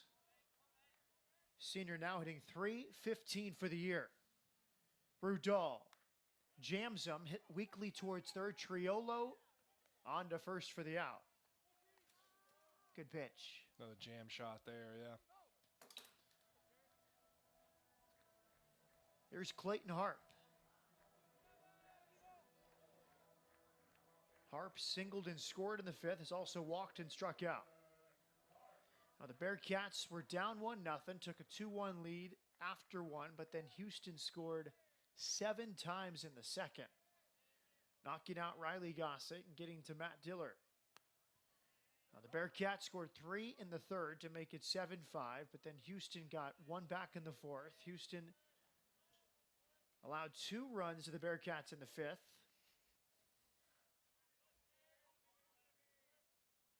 That made it 9-7. But the Cougars with 2 runs in the top half of this inning. So it's been a slow chase for the Bearcats tonight. Down by 4 in the 7th. Hit hard up the middle, a base hit for Hart. Right past Rudall. Great job of staying on that changeup that was a little bit, well, it looked like a changeup. It said 86 on the scorebook, on the scoreboard, so it might have been a fastball, but either way, it was up and away and just stayed right on it, kept the nose on it, and just good approach right back up the middle. Harp 2 hits. He's up to 327 for the season. And now it's Johnson, who looks very good at the plate.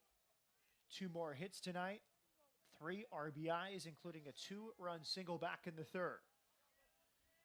Bearcats trying to get something going. 1 on, 1 out in the 7th.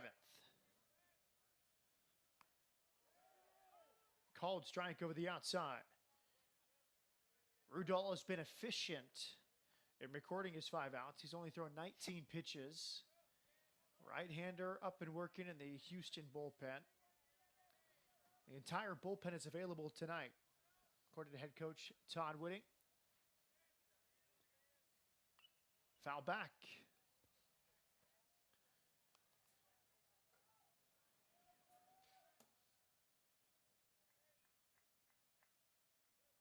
Rudall, the 3rd pitcher used tonight. Randall went 2 1/3 innings. Herdsman 2 1/3 behind him.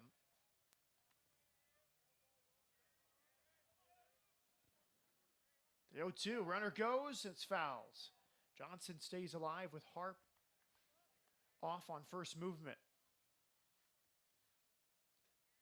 Now the Bearcats, meanwhile, have used 6 pitchers. Gossett, 1 1/3 innings. Matt Dillard threw 2. Landon Osley recorded 2 outs. 1 inning for Demko, 1 1/3 for Kuykendall, and Kyle Backus got the final 2 outs at the top of the 7th. 0-2 on Johnson. Harp a big lead at first. Bearcats down by 4.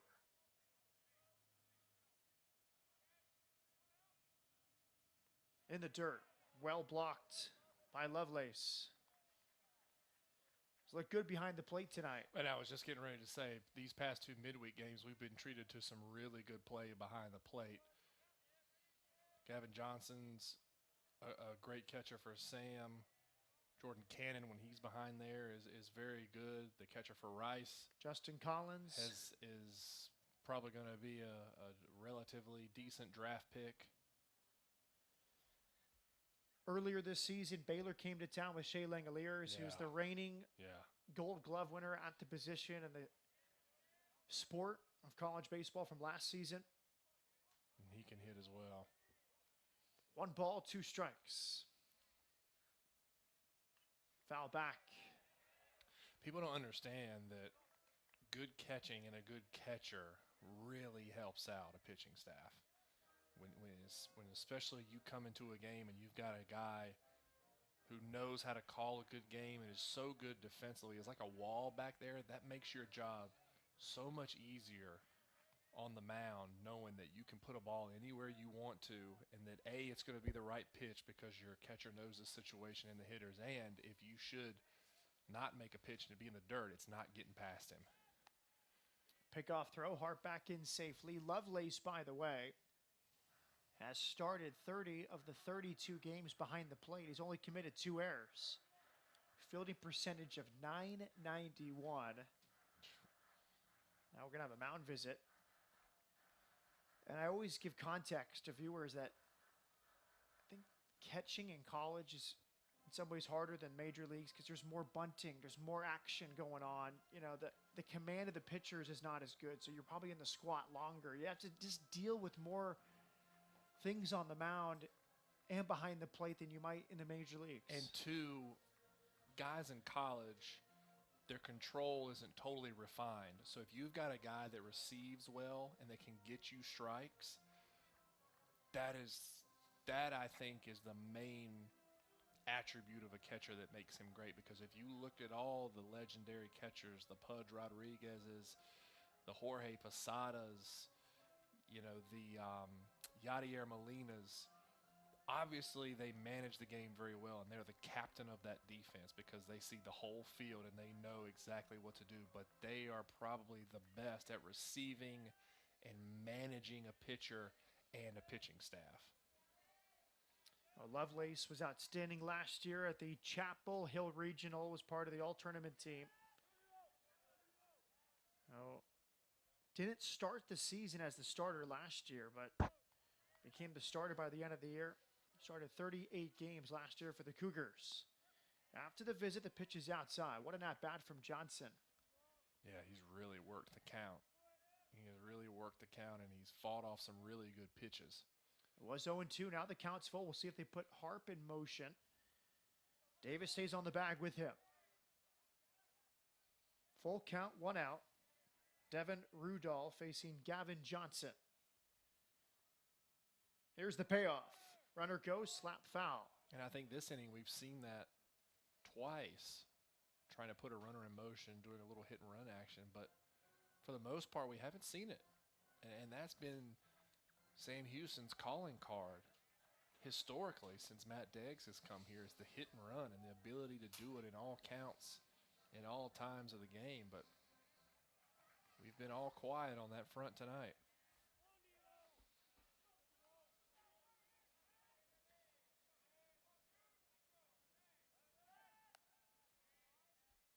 Harp dives in safely. Johnson, 3 homers, 19 runs batted in.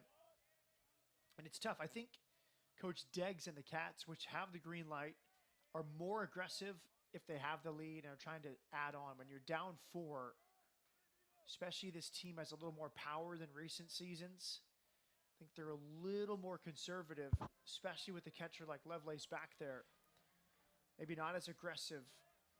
Whereas if it were 11-7, Sam, you might see Harp having run already.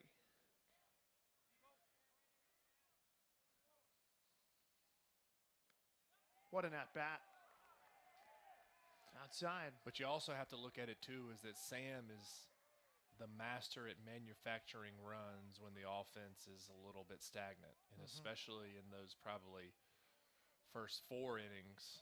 And even though they scored 5 runs, it still wasn't the typical Sam Houston offense that we're used to. You still didn't see it. So I don't know if that's the lineup that they've got, that they don't feel comfortable or what, but we haven't seen a lot of it tonight. And obviously, like you said, the score has a lot to do with it.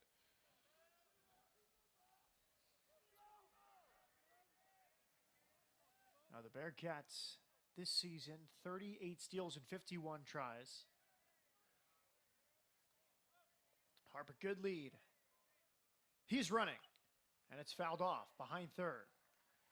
And those numbers don't fully indicate all the motion you're talking about, where there's a hit and run and a steal isn't recorded or attempted, the ball's put in play. Haven't seen a whole lot of bunting either tonight from them, and especially with Riley McKnight, who is the king of laying down an unexpected bunt.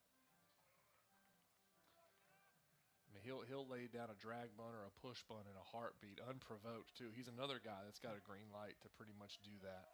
The one guy who's shown it most, I think, is Jordan Cannon. 3-2, Harp leads from first. He runs, and it's foul back. Sensational here from Johnson, just staying alive. A senior, really locked in. His batting average has steadily climbed this year. And a battle with 2 other starting caliber catchers, the Kyle Moose and Jordan Cannon. Johnson getting the majority of the starts this year. You know what the most impressive thing about this at bat from Johnson? Hasn't choked up on the bat one time. He's kept his normal grip, and that's kind of, that just shows you what bat control and knowledge of the strike zone he has. Fouled off. So as a pitcher, you're a former pitcher, what would you think if the guy hadn't choked up yet? I mean, you don't really think anything different, but you know that that guy is going to be a tough out because every time it's with 2 strikes, you're always taught choke up on the bat because you can handle a little bit better. You can kind of maneuver it a little bit better than you would being the full length because it obviously becomes heavier. But Gavin Johnson hasn't choked up one time, and you've seen him foul off pitch after pitch after pitch. He's fouled off some really good pitches, too. I mean, his back control right now is just immaculate.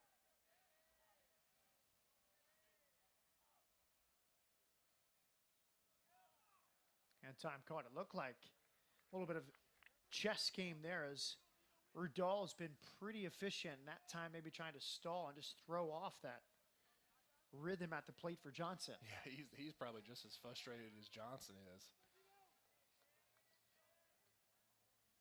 Harp off first. 3-2 is the count. And it's just foul past the bag. Would have been extra bases most likely for Johnson, but it looked to be the right call, about a foot foul.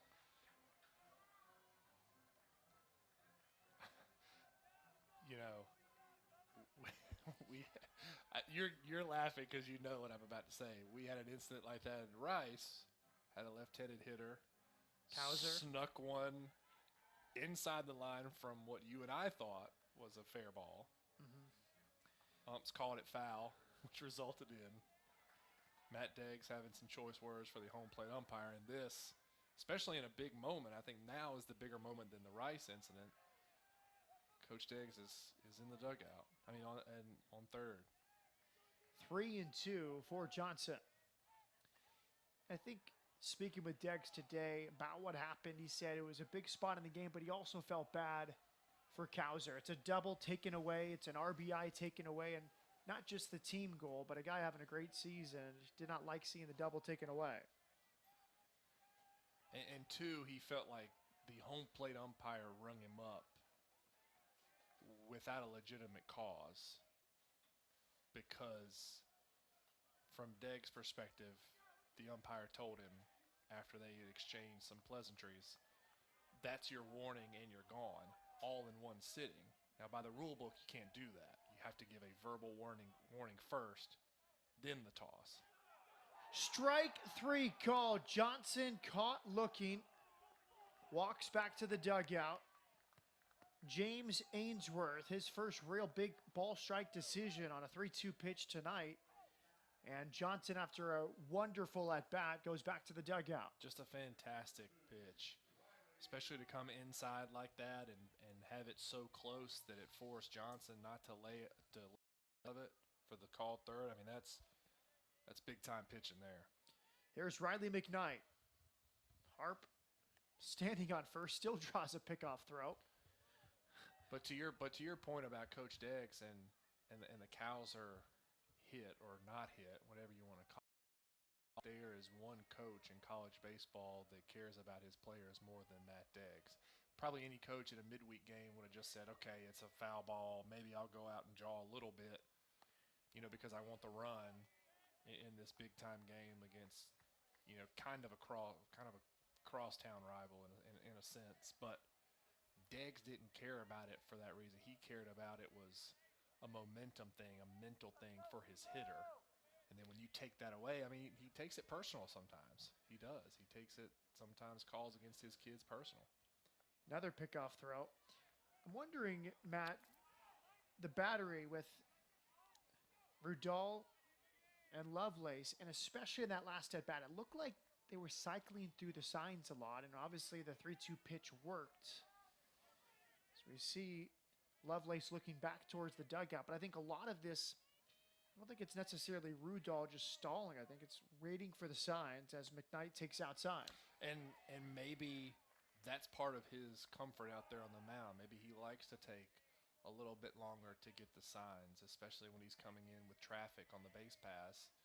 And you see the catcher giving the traditional hand signals, but giving body signs. Now, most of the time that means you do that with the runner on second so the runner doesn't get the signs and relay them to the hitter. So maybe they have some inclination that somebody in Sam's dugout has their signs or something, or just maybe want to do it just to keep everybody off balance and give them another look. 2-1 score, Bug. 2-1. Count. Swing and a miss from McKnight.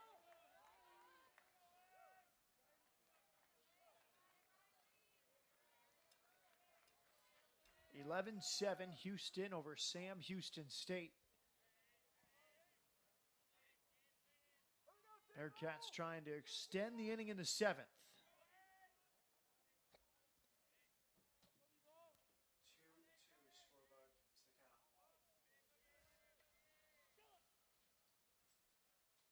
Swing and a miss, a challenge fastball. McKnight down on strikes. Excellent work out of the bullpen from Devin Rudall. To the 8th in Huntsville. Houston up by 4.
Welcome back. Here's a look at the Sam Houston State upcoming schedule. A road series at Stephen F. Austin, which is one of the surprises in the Southland this year. And then a big midweek game next week at Baylor before heading to Conway, Arkansas for a series with the Bears. It's a big week or so coming up because obviously you go down to SFA for the Battle of the Piney Woods, and that matchup has been pretty one-sided over the past few years in favor of Sam Houston. But then sandwiched in between that weekend and the Central Arkansas weekend is one of those RPI games that we were talking about, a game at Baylor. They've already beaten Baylor once here, and so to beat a Power 5 opponent twice, especially with the last one being on the road, I mean, that's huge for Sam Houston State, and a much-needed win should they get it. Jared Trioli at the plate for the 5th time tonight. A double and a run in the first. RBI single in the second. He's 2 for 4. Backus misses downstairs. Backus came on with 1 out in the 7th. Did a good job.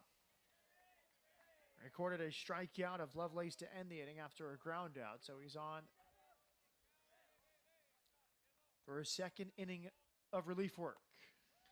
And like Rodal did when he first came in, he's using primarily sliders because he's seen a lot of right-handed hitters, and he's really barreling that slider down to the back foot of these right-handed hitters and able to locate it for a strike.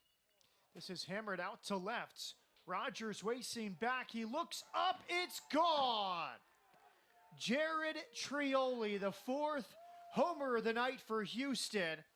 And he is just a triple shy of the cycle. Well, as many good sliders as he's thrown, he kind of hung that one a little bit. And for a hitter like Trioli, I mean, that was a good 20 feet into the trees there in left center. I mean, he got all of that one. You see the celebratory helmet flip on Trioli, his 5th homer of the season. What an impressive offensive display from the Cougars tonight. 8 extra base hits tonight for Houston. Now it's Lyle Lockhart Jr. First pitch swinging, fouls it back. Lockhart, an RBI single in the second. Flew out to deep left field in the 4th. Do you have any idea the history behind the Thor hammer that they do? I do not know. Where do you get that? That's what I want to know.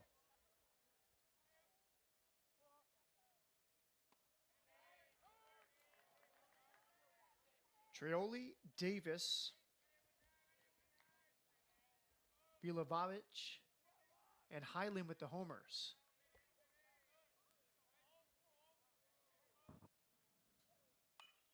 Bounce to third. Kauser Backs up on it. Strong throw in time.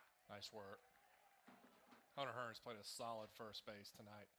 He's had a couple plays like that where he's had to reach glove side and stay on the bag for the out. And made a lot of good plays over there defensively with balls hit right at him. Let's take another look. I mean, that's a tough play, too, because you're stretching and you're leaning and you're trying to stay balanced all at the same time while focused on making the catch. Another mound visit from pitching coach Jay Sirianni. We'll talk with a new pitcher as Backus departs, having thrown 1 inning and allowing the home run to Jared Trioli. 7th pitcher of the night will be Cole Wisniewski.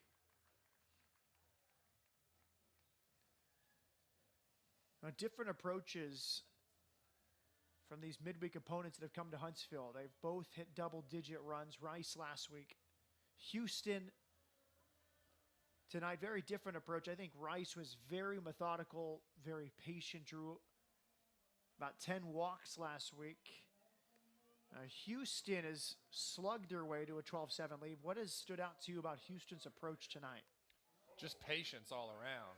And we talked about Rice and their patience last week, but it was patience to get a walk, and it was patience to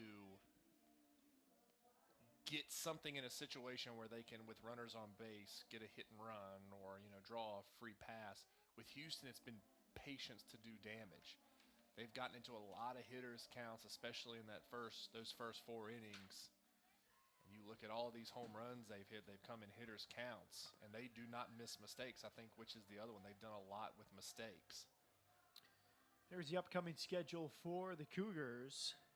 3-6 in the American so far, but a big road series at Wichita State and Texas A&M comes to Houston next week for a midweek contest, and then home series with Cincinnati. And that series at Wichita State is huge. Wichita State, obviously one of the perennial powers historically in college baseball, and having played at Wichita State, I can say that those are some of the best fans in college baseball. I've been called things when I played up there that I wouldn't dare repeat on television. So they love them some baseball at Wichita State. And the basketball program has always been relatively good, gaining some national prominence and recognition. Wild atmosphere on those lawn seats at Wichita State. Oh, man. Again, I have been called things that I wouldn't dare repeat on these airways, but they love it. They are into it, and those are, I would say, in the American, the rowdiest fans are at Wichita State and East Carolina. I mean, they love some baseball at those two schools. Joe Davis at the plate takes ball 1 from Cole Wisniewski. A long home run in the 4th. Kind of swung some momentum back to the Houston dugout after Sam Houston had pulled within 8-5. That made it 9-5. 14th homer of the season for Davis, who's continuing his sensational senior campaign.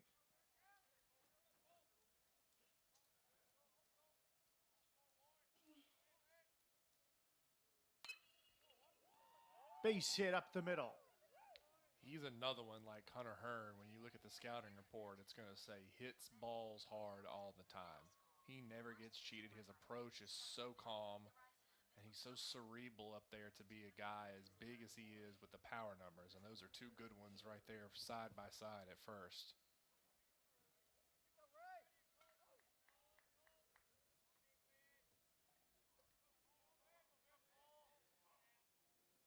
Ray Fuentes III, another senior. 2 hits tonight. Had a RBI triple in the 7-run second, also singled in a run in the first. He's 2 for 4. Houston has 15 hits this evening.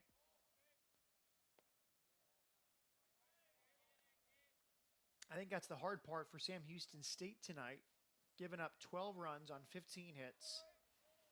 And they've thrown some of their best arms at the Cougars.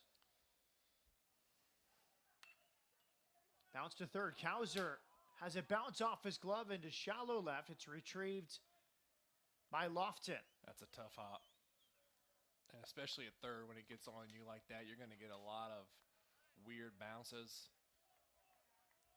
I don't think there was anything Kowser could have done to field that cleanly. It just got on him, just handcuffed him. Scored an error on Kowser. And it almost bounced like it was on real grass in a real field, because with a real field, you're going to have a lip right there from the grass to the dirt. And when it hits that lip, it's going to come off a little bit low, so you're going to have some weird hops.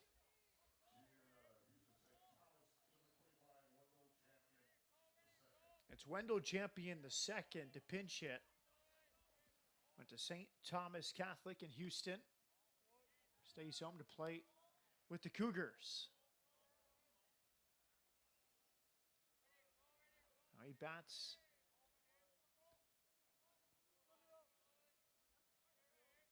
Make that, he's pinch running at first, I beg your pardon. Of course, at the plate, Tyler Bilimovich, who homered earlier. A 2-run shot in the second.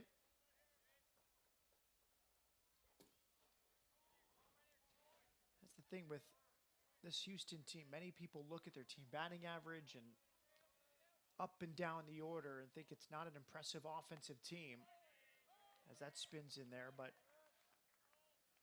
talking with Todd Whitting, the head coach, before the game, he said, I'm very optimistic about this group. 7 of the 9 position players returned from last year's team, which reached this Chapel Hill Regional. It's always been kind of a pitching-heavy team. This is lined out to right, another base hit. Cannon gets to it. Davis held at third. Bases are loaded for Houston here in the 8th.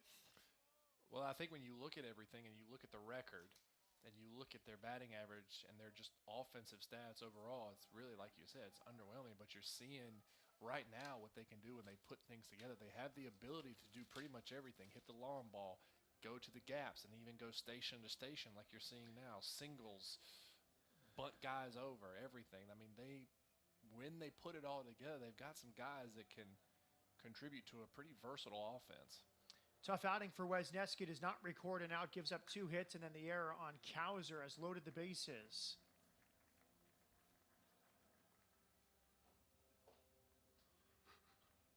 Oh, the latest to enter for the Bearcats will be Stephen Beard. Beard will come in, and that's something that Coach Whitting told me before the game was this group is underachieved, which is a very candid statement from a college baseball coach. And I think it speaks to the veteran group. He can be honest with them. I'm sure he's told them something along those lines. But with 7 of the position players returning from last year's team, he said we're very good up the middle. And we've seen that tonight with the infield defense and Lovelace behind the plate. He said we've probably been a little overly reliant on homers. Would want to see more line drives, and we've seen that tonight. We've seen the 4 long balls, but we've seen the opposite field approach at times. And as you said, the back foot swings and what Houston has done to kind of take advantage of how they've been pitched by Sam Houston. And it's tough, too, because, I mean, admittedly, when I was researching and looking over the game and looked at everything, I go, how is this team this marginal and this average? Because you've got guys, draft guys, Joe Davis and Lockhart, and they've got speed and they've got the ability to hit for average and power. And, I mean, that just is a testament to the program history, too, at University of Houston. I mean, they're always solid. They're always going to be at the top of the American Conference, which is a very, very good baseball conference, and maybe every once in a while sneak into the top 25. So, I mean, I agree with Coach. I mean, they have, in a sense, underachieved, but it's because of a lot of things. It's because of the history and just looking at things top to bottom of how good this offense potentially could be, which I think you're seeing it at its peak right now. I mean, I think you're seeing all the weapons they have and can throw at you right now. And they've dealt with some injury. Bilimovich, who's looked very good tonight, has only started 18 games. Fuentes III, who is their cleanup hitter, has only started 12. The top 3 have been everyday players for Coach Whitting: Triolo, Lyle Lockhart, and Joe Davis. And Lockhart, not even an everyday player. He's the Friday night starter and can play maybe 3 days out of 5 or 4 days out of 5. But here we are with Highland at the plate, bases loaded, 1 out in the 8th. And that's in there for strike 1. Stephen Beard on the season, 2-0 with 1 save. He's allowed 14 hits in 10 1/3 innings, has walked 4, struck out 6.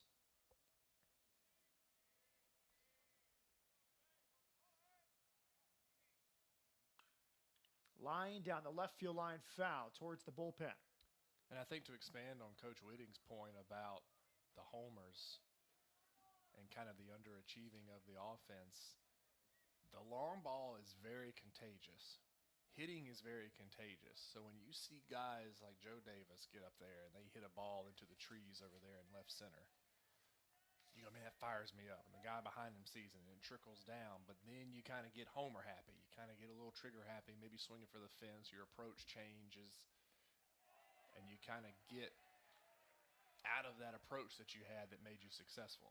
Highland down on strikes. Good start for Stephen Beard. Highland homered in the 2nd. He's now 2 for 4. So that's I think that's what he's talking about, is that, yeah, home runs are great because they're, one swing and you get more than 1 run potentially, but they're also kind of the gift and the curse to where, I'm sure there are some guys on this team that are not home run threats that are trying to load up on that back leg and grip and rip when that's not their game. Here's Thomas. Swing and a miss. Thomas had a big swing in the 7th, an RBI single after the Bearcats had pulled within 2 at 9-7. He was part of the 2-run rally. And Thomas came off the bench as a pinch runner. He's also walked. Bases loaded with 2 outs. Soft line drive to right. Cannon comes on to make the catch. One more for Houston. Bonner, Lofton, and Kauser due up. 12-7 Houston through 7.5.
Welcome back. There's the end of the top half of this 8th inning. Cannon running it down in right field. Houston just been able to tack on after that 8-2 lead after an inning and a half. Bearcats have fought back. They'll need a couple crooked numbers to come from behind and send this to extra innings.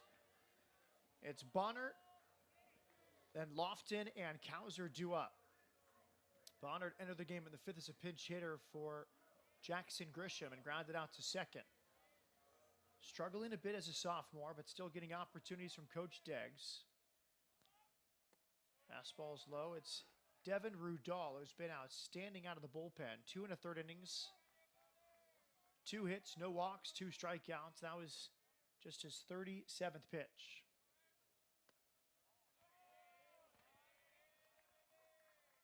And I'll pose this question to you, Matt.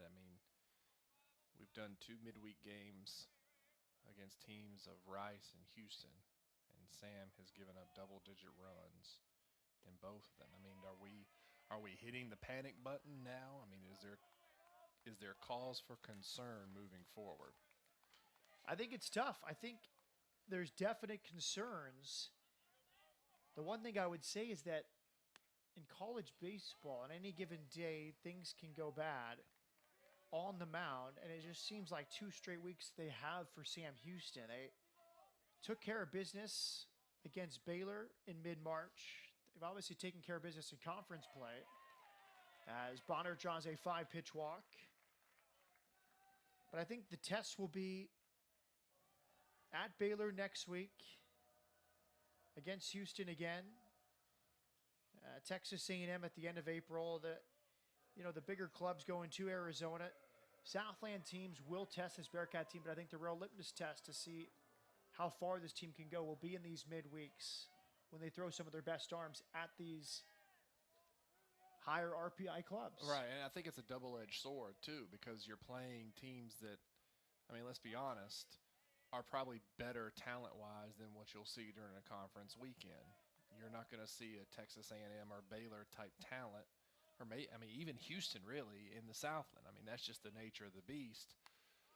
But I don't think it's a cause for concern for any conference weekend, but I do think maybe come conference tournament where things are amped up a little bit, teams are a little bit more locked in, and every pitch means a little bit more than the regular season, and maybe should you get past that into the NCAA tournament where you could face 3 Baylors or 3 A&M type talents, that's where I think I would start to do some reevaluating and some soul searching.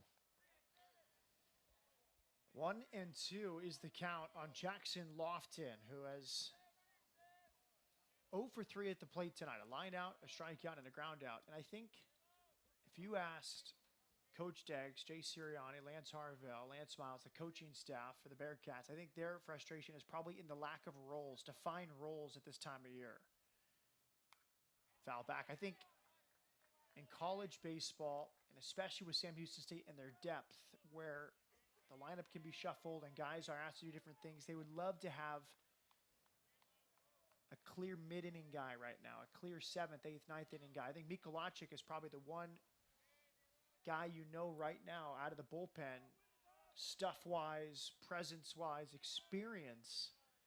He's going to be the closer. If they have a lead late, he's going to come in. But the other guys, it's who's hot, who's reliable right now, who's throwing strikes, who isn't walking guys. And I think that's difficult in a game like tonight where you fall behind 8-2 and you're playing catch-up and you're not really sure what you're going to get out of the bullpen. And let's not negate the fact, too, that it also puts a lot of stress on your weekend starters. Because if I'm Hayden Wisniewski and I'm starting Friday and I'm going, well, I got to give him at least 7. Lofton down on strikes, good slider away, taken for strike 3. Because as skeptical as the bullpen is, I got to give him at least 7. We know Miko can give you 2 solid ones, but outside of that, I mean, that's what I got to do. So then you maybe start stretching guys out that, are gassed, and you may, well, give me 1 more or give me 2 more, and then you start wearing guys out, and then that kind of hurts you long term. There comes Terry Rooney, the pitching coach, making a call to the bullpen. Devin Rudall was outstanding, 2 2/3 innings. Just 2 hits allowed, 1 walk, and 3 strikeouts. One of his best pitches of the night, that final pitch just there to Lofton. Now coming into the game will be Fred Villarreal, the closer out of Brownsville, Texas, having an outstanding season. Now he might be asked to get the final 5 outs. We'll see how Coach Whitting decides to do this. But Villarreal has been a part of these battles over the years, and why don't you tell us about him? Another guy who's going to feature a low 90s fastball. Pretty much a 2-pitch guy. That's what you expect from a closer. He's going to be fastball, changeup. And pretty much for him and that fastball, it's going to be primarily a 2-seam. So you're going to see a lot of movement, a lot of arm side run into right-handers and away from left-handers. And that's what you want from a closer. You want a guy that's going to have a pretty good power fastball with some movement that's going to get a lot of ground balls and maybe get a ton of punch-outs. Villarreal had an outstanding start to this season.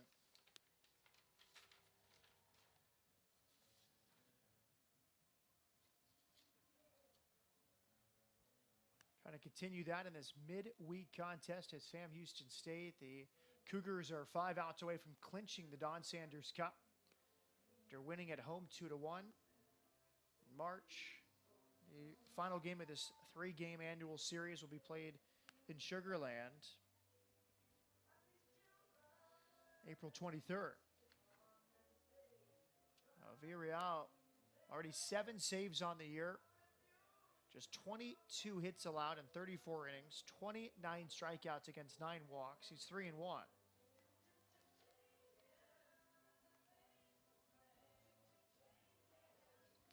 A busy part of the schedule for Houston. 10 games in 13 days for the Cougars.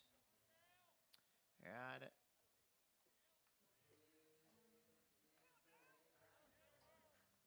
Villarreal started the year with 13 1/3 scoreless innings before giving up 2 against Rice in early March. Here's Kauser. This is going to be power versus power here.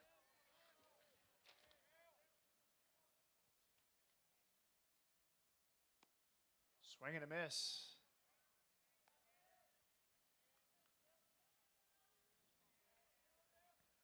Kauser's 1 for 4, doubled and scored in the first. Fred Villarreal. 0-2. He's pumped 2 in there. 91 on that last one and 92 with the first one.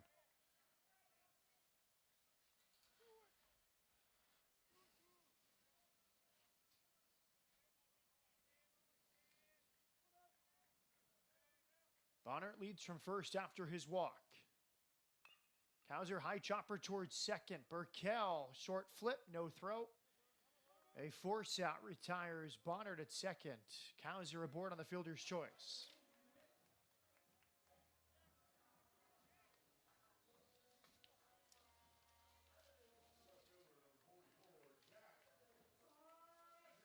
Well, here's Rogers, a triple shy of the cycle. And all 3 of his hits to left field, including a homer in the third, a double in the first.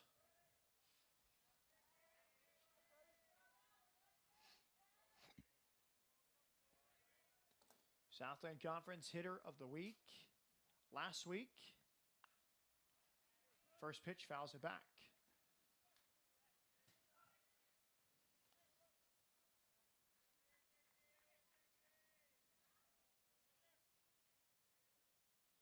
Houston's playing him straight up. With as many balls that he's hit backside and the propensity that he has to go backside, they're still playing him pretty straight up by the book.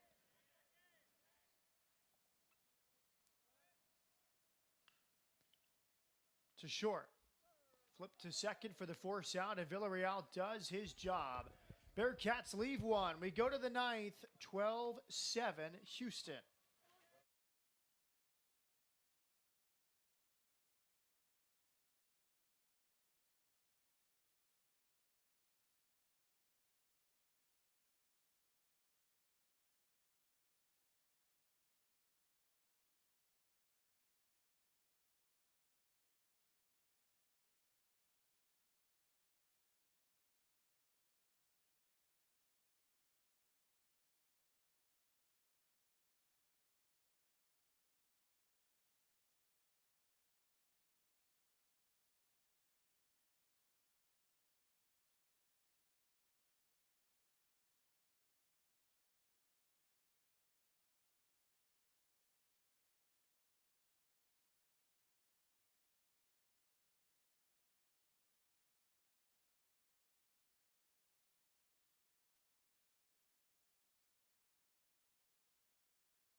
Stephen Beard returns to the hill for the top of the 9th. As we see the final out of the 8th. Rogers right to the shortstop. Villarreal does his job getting the final 2 outs of the 8th. 8, 9, and 1 due up. Burkell, Lovelace in the top of the order, and Triolo.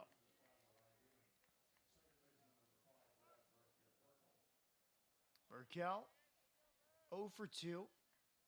Couple sacrifices tonight. Beard recorded the final 2 outs of the 8th. Spins a breaking ball over the outside for strike 1.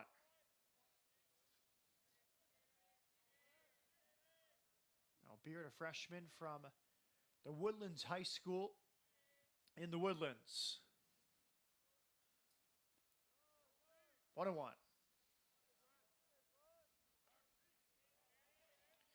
I think to your point about the Bearcats pitching at this point of the year, is there a season you had at Richmond or as a pitching staff at Richmond where first third or first half of the season, a lot of inconsistency, and then you guys figured it out towards the end of conference play or into the postseason?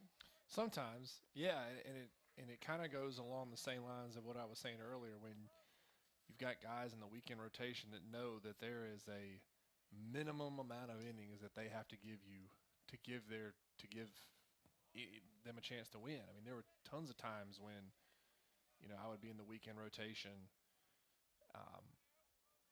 and I went out and I know that the bullpen wasn't throwing very well, it wasn't pitching very well, and I go, anything short of a complete game, it's going to be an automatic L. And I know that's terrible to say, and I know that you should have all the faith in the world in your teammates, but those are just kind of Popped down the left field line. Nice play by Rogers into foul territory for the first out. But those are just sometimes those are just some of the seasons you have, and some of those kind of stretches that you have where the bullpen is not helping guys out that start the game. And yeah, sometimes you figure it out, but it's still, when you have those stretches, it's tough on the weekend guys because it really taxes them probably a little bit more. As we take another look at Rogers' playing left, the nice catch.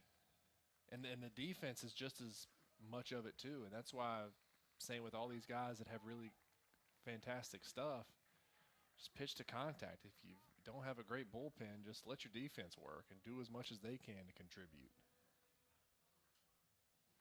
Just about everybody's getting an opportunity on the mound tonight for the Bearcats. Sirianni back to the hill, and he'll call on Cody Wolf, who's been a consistent arm for the Cats out of Salado, Texas, a transfer from Temple College. Tonight's one of those nights we like to call Johnny Holstaff. Everybody gets a turn, everybody throws. It's a pitching by committee night. Well, he's thrown 32 innings this year, a 3.94 earned run average. He's been outstanding. 3 walks, 25 strikeouts for the right-hander. He just comes in and fills it up. He's not going to wow you with the stuff, not going to have amazing, overpowering stuff of any of his pitches, but he locates them well, and he throws them with just enough movement in the perfect spot to get you out. And he's just a strike thrower, and he's exactly what you need as a middle reliever, a guy that's just going to come in and just fill the zone up.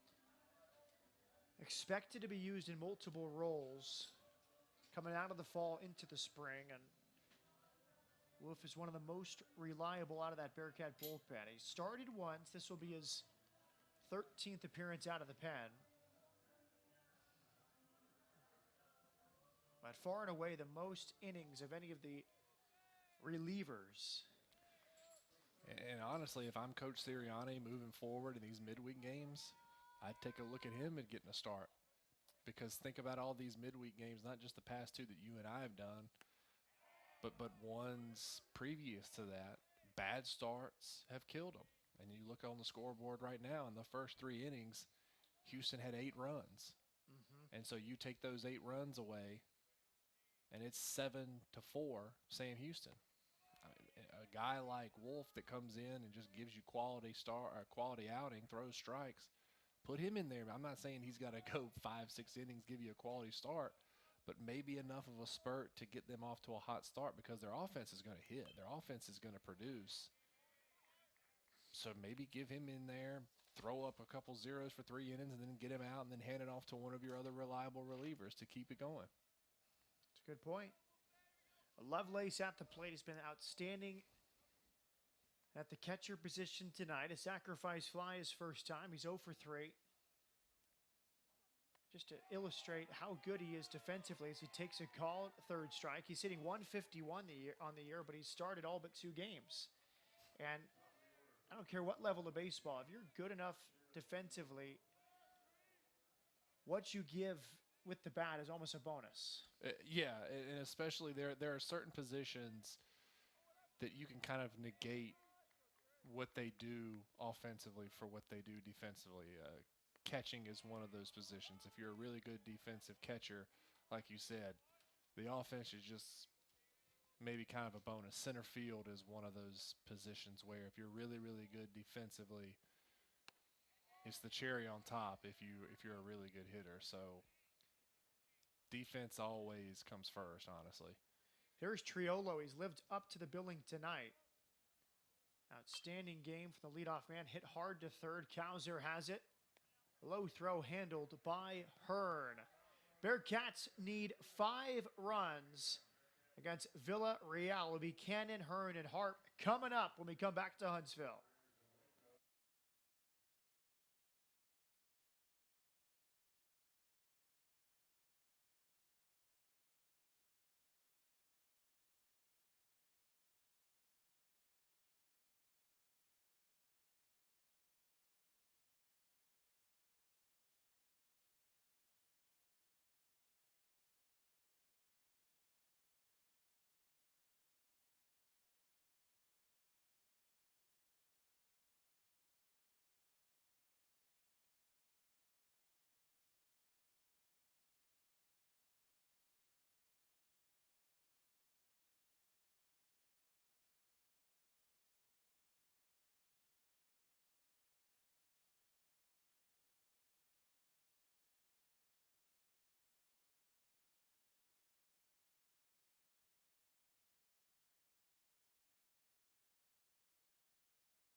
Welcome back. Bottom of the 9th from Don Sanders Stadium. Matt Peterson with Matt Trent.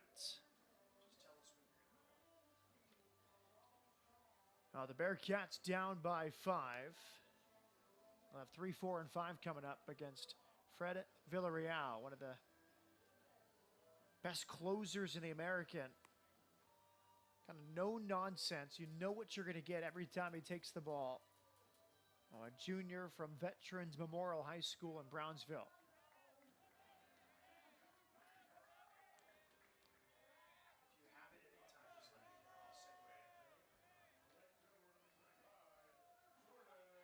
Cannon will lead off. It was a good scene between innings with Matt Deggs, the head coach, giving a pep talk to his team. Down 12-7. Cannon leads off. He's fouled back. Any memorable moments in your college days of a scene like that before 9th inning or extra innings? Well, most of the time, and I'm sure this probably is along the same lines of what Matt Deggs was telling his team. Most of the time when we were down like this, our assistants would be like, take till you get a strike. You don't take the bat off your shoulder until you get a strike. And most of the time in situations like this, your approach has to be just center of the field, especially with a guy like this who is fastball heavy, who loves his fastball. A closer always does. Just stay middle of the field, and if you get something to hit, hit. You want to hunt the fastball and react to everything else. 1 ball and 2 strikes. Let's wait till after this batter. No matter what happens, we'll try to do it. It's better than jamming in here. Cannon, 0 for 2 tonight, was hit by a pitch in the 3rd. Fred Villarreal has his son and comes home. Cannon bounces it foul past Matt Deggs.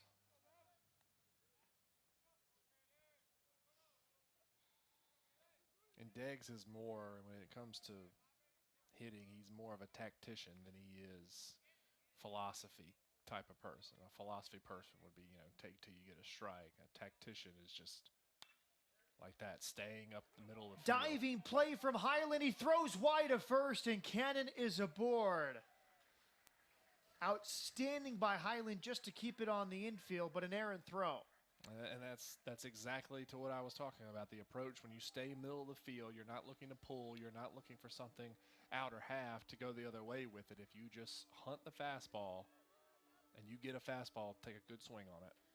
Well, let's take a look at Matt Deggs leading the troops. This was between innings. And he loves this. He loves when he is giving a speech or a pep talk or whatever you want to call it between innings or before a situation like this. He wants the entire team around him, and he wants every single person to look him in the eye. He is big on that's that pack mentality. Hearn to short, backhand by Highland to second for one. The relay in time. A double play on the first pitch to Hearn. And that's not a good at bat from a senior like Hunter Hearn. When you're down 5, you want to see some pitches. I know that the closer loves to go with his fastball, but you got to see a little bit more than that. Short memory for Highland. The excellent defensive shortstop had the errant throw, and that's what you want on the infield. You want a ball hit right to you again. He turns 2.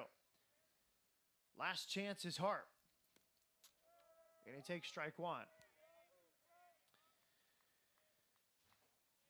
Now, barring a late rally here, Houston will beat Sam Houston State for the second straight time this year and clinch the Don Sanders Cup.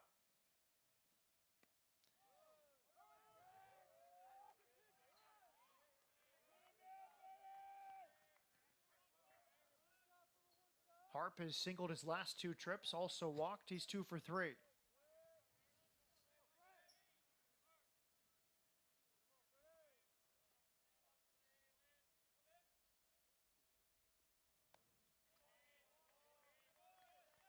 One and 2.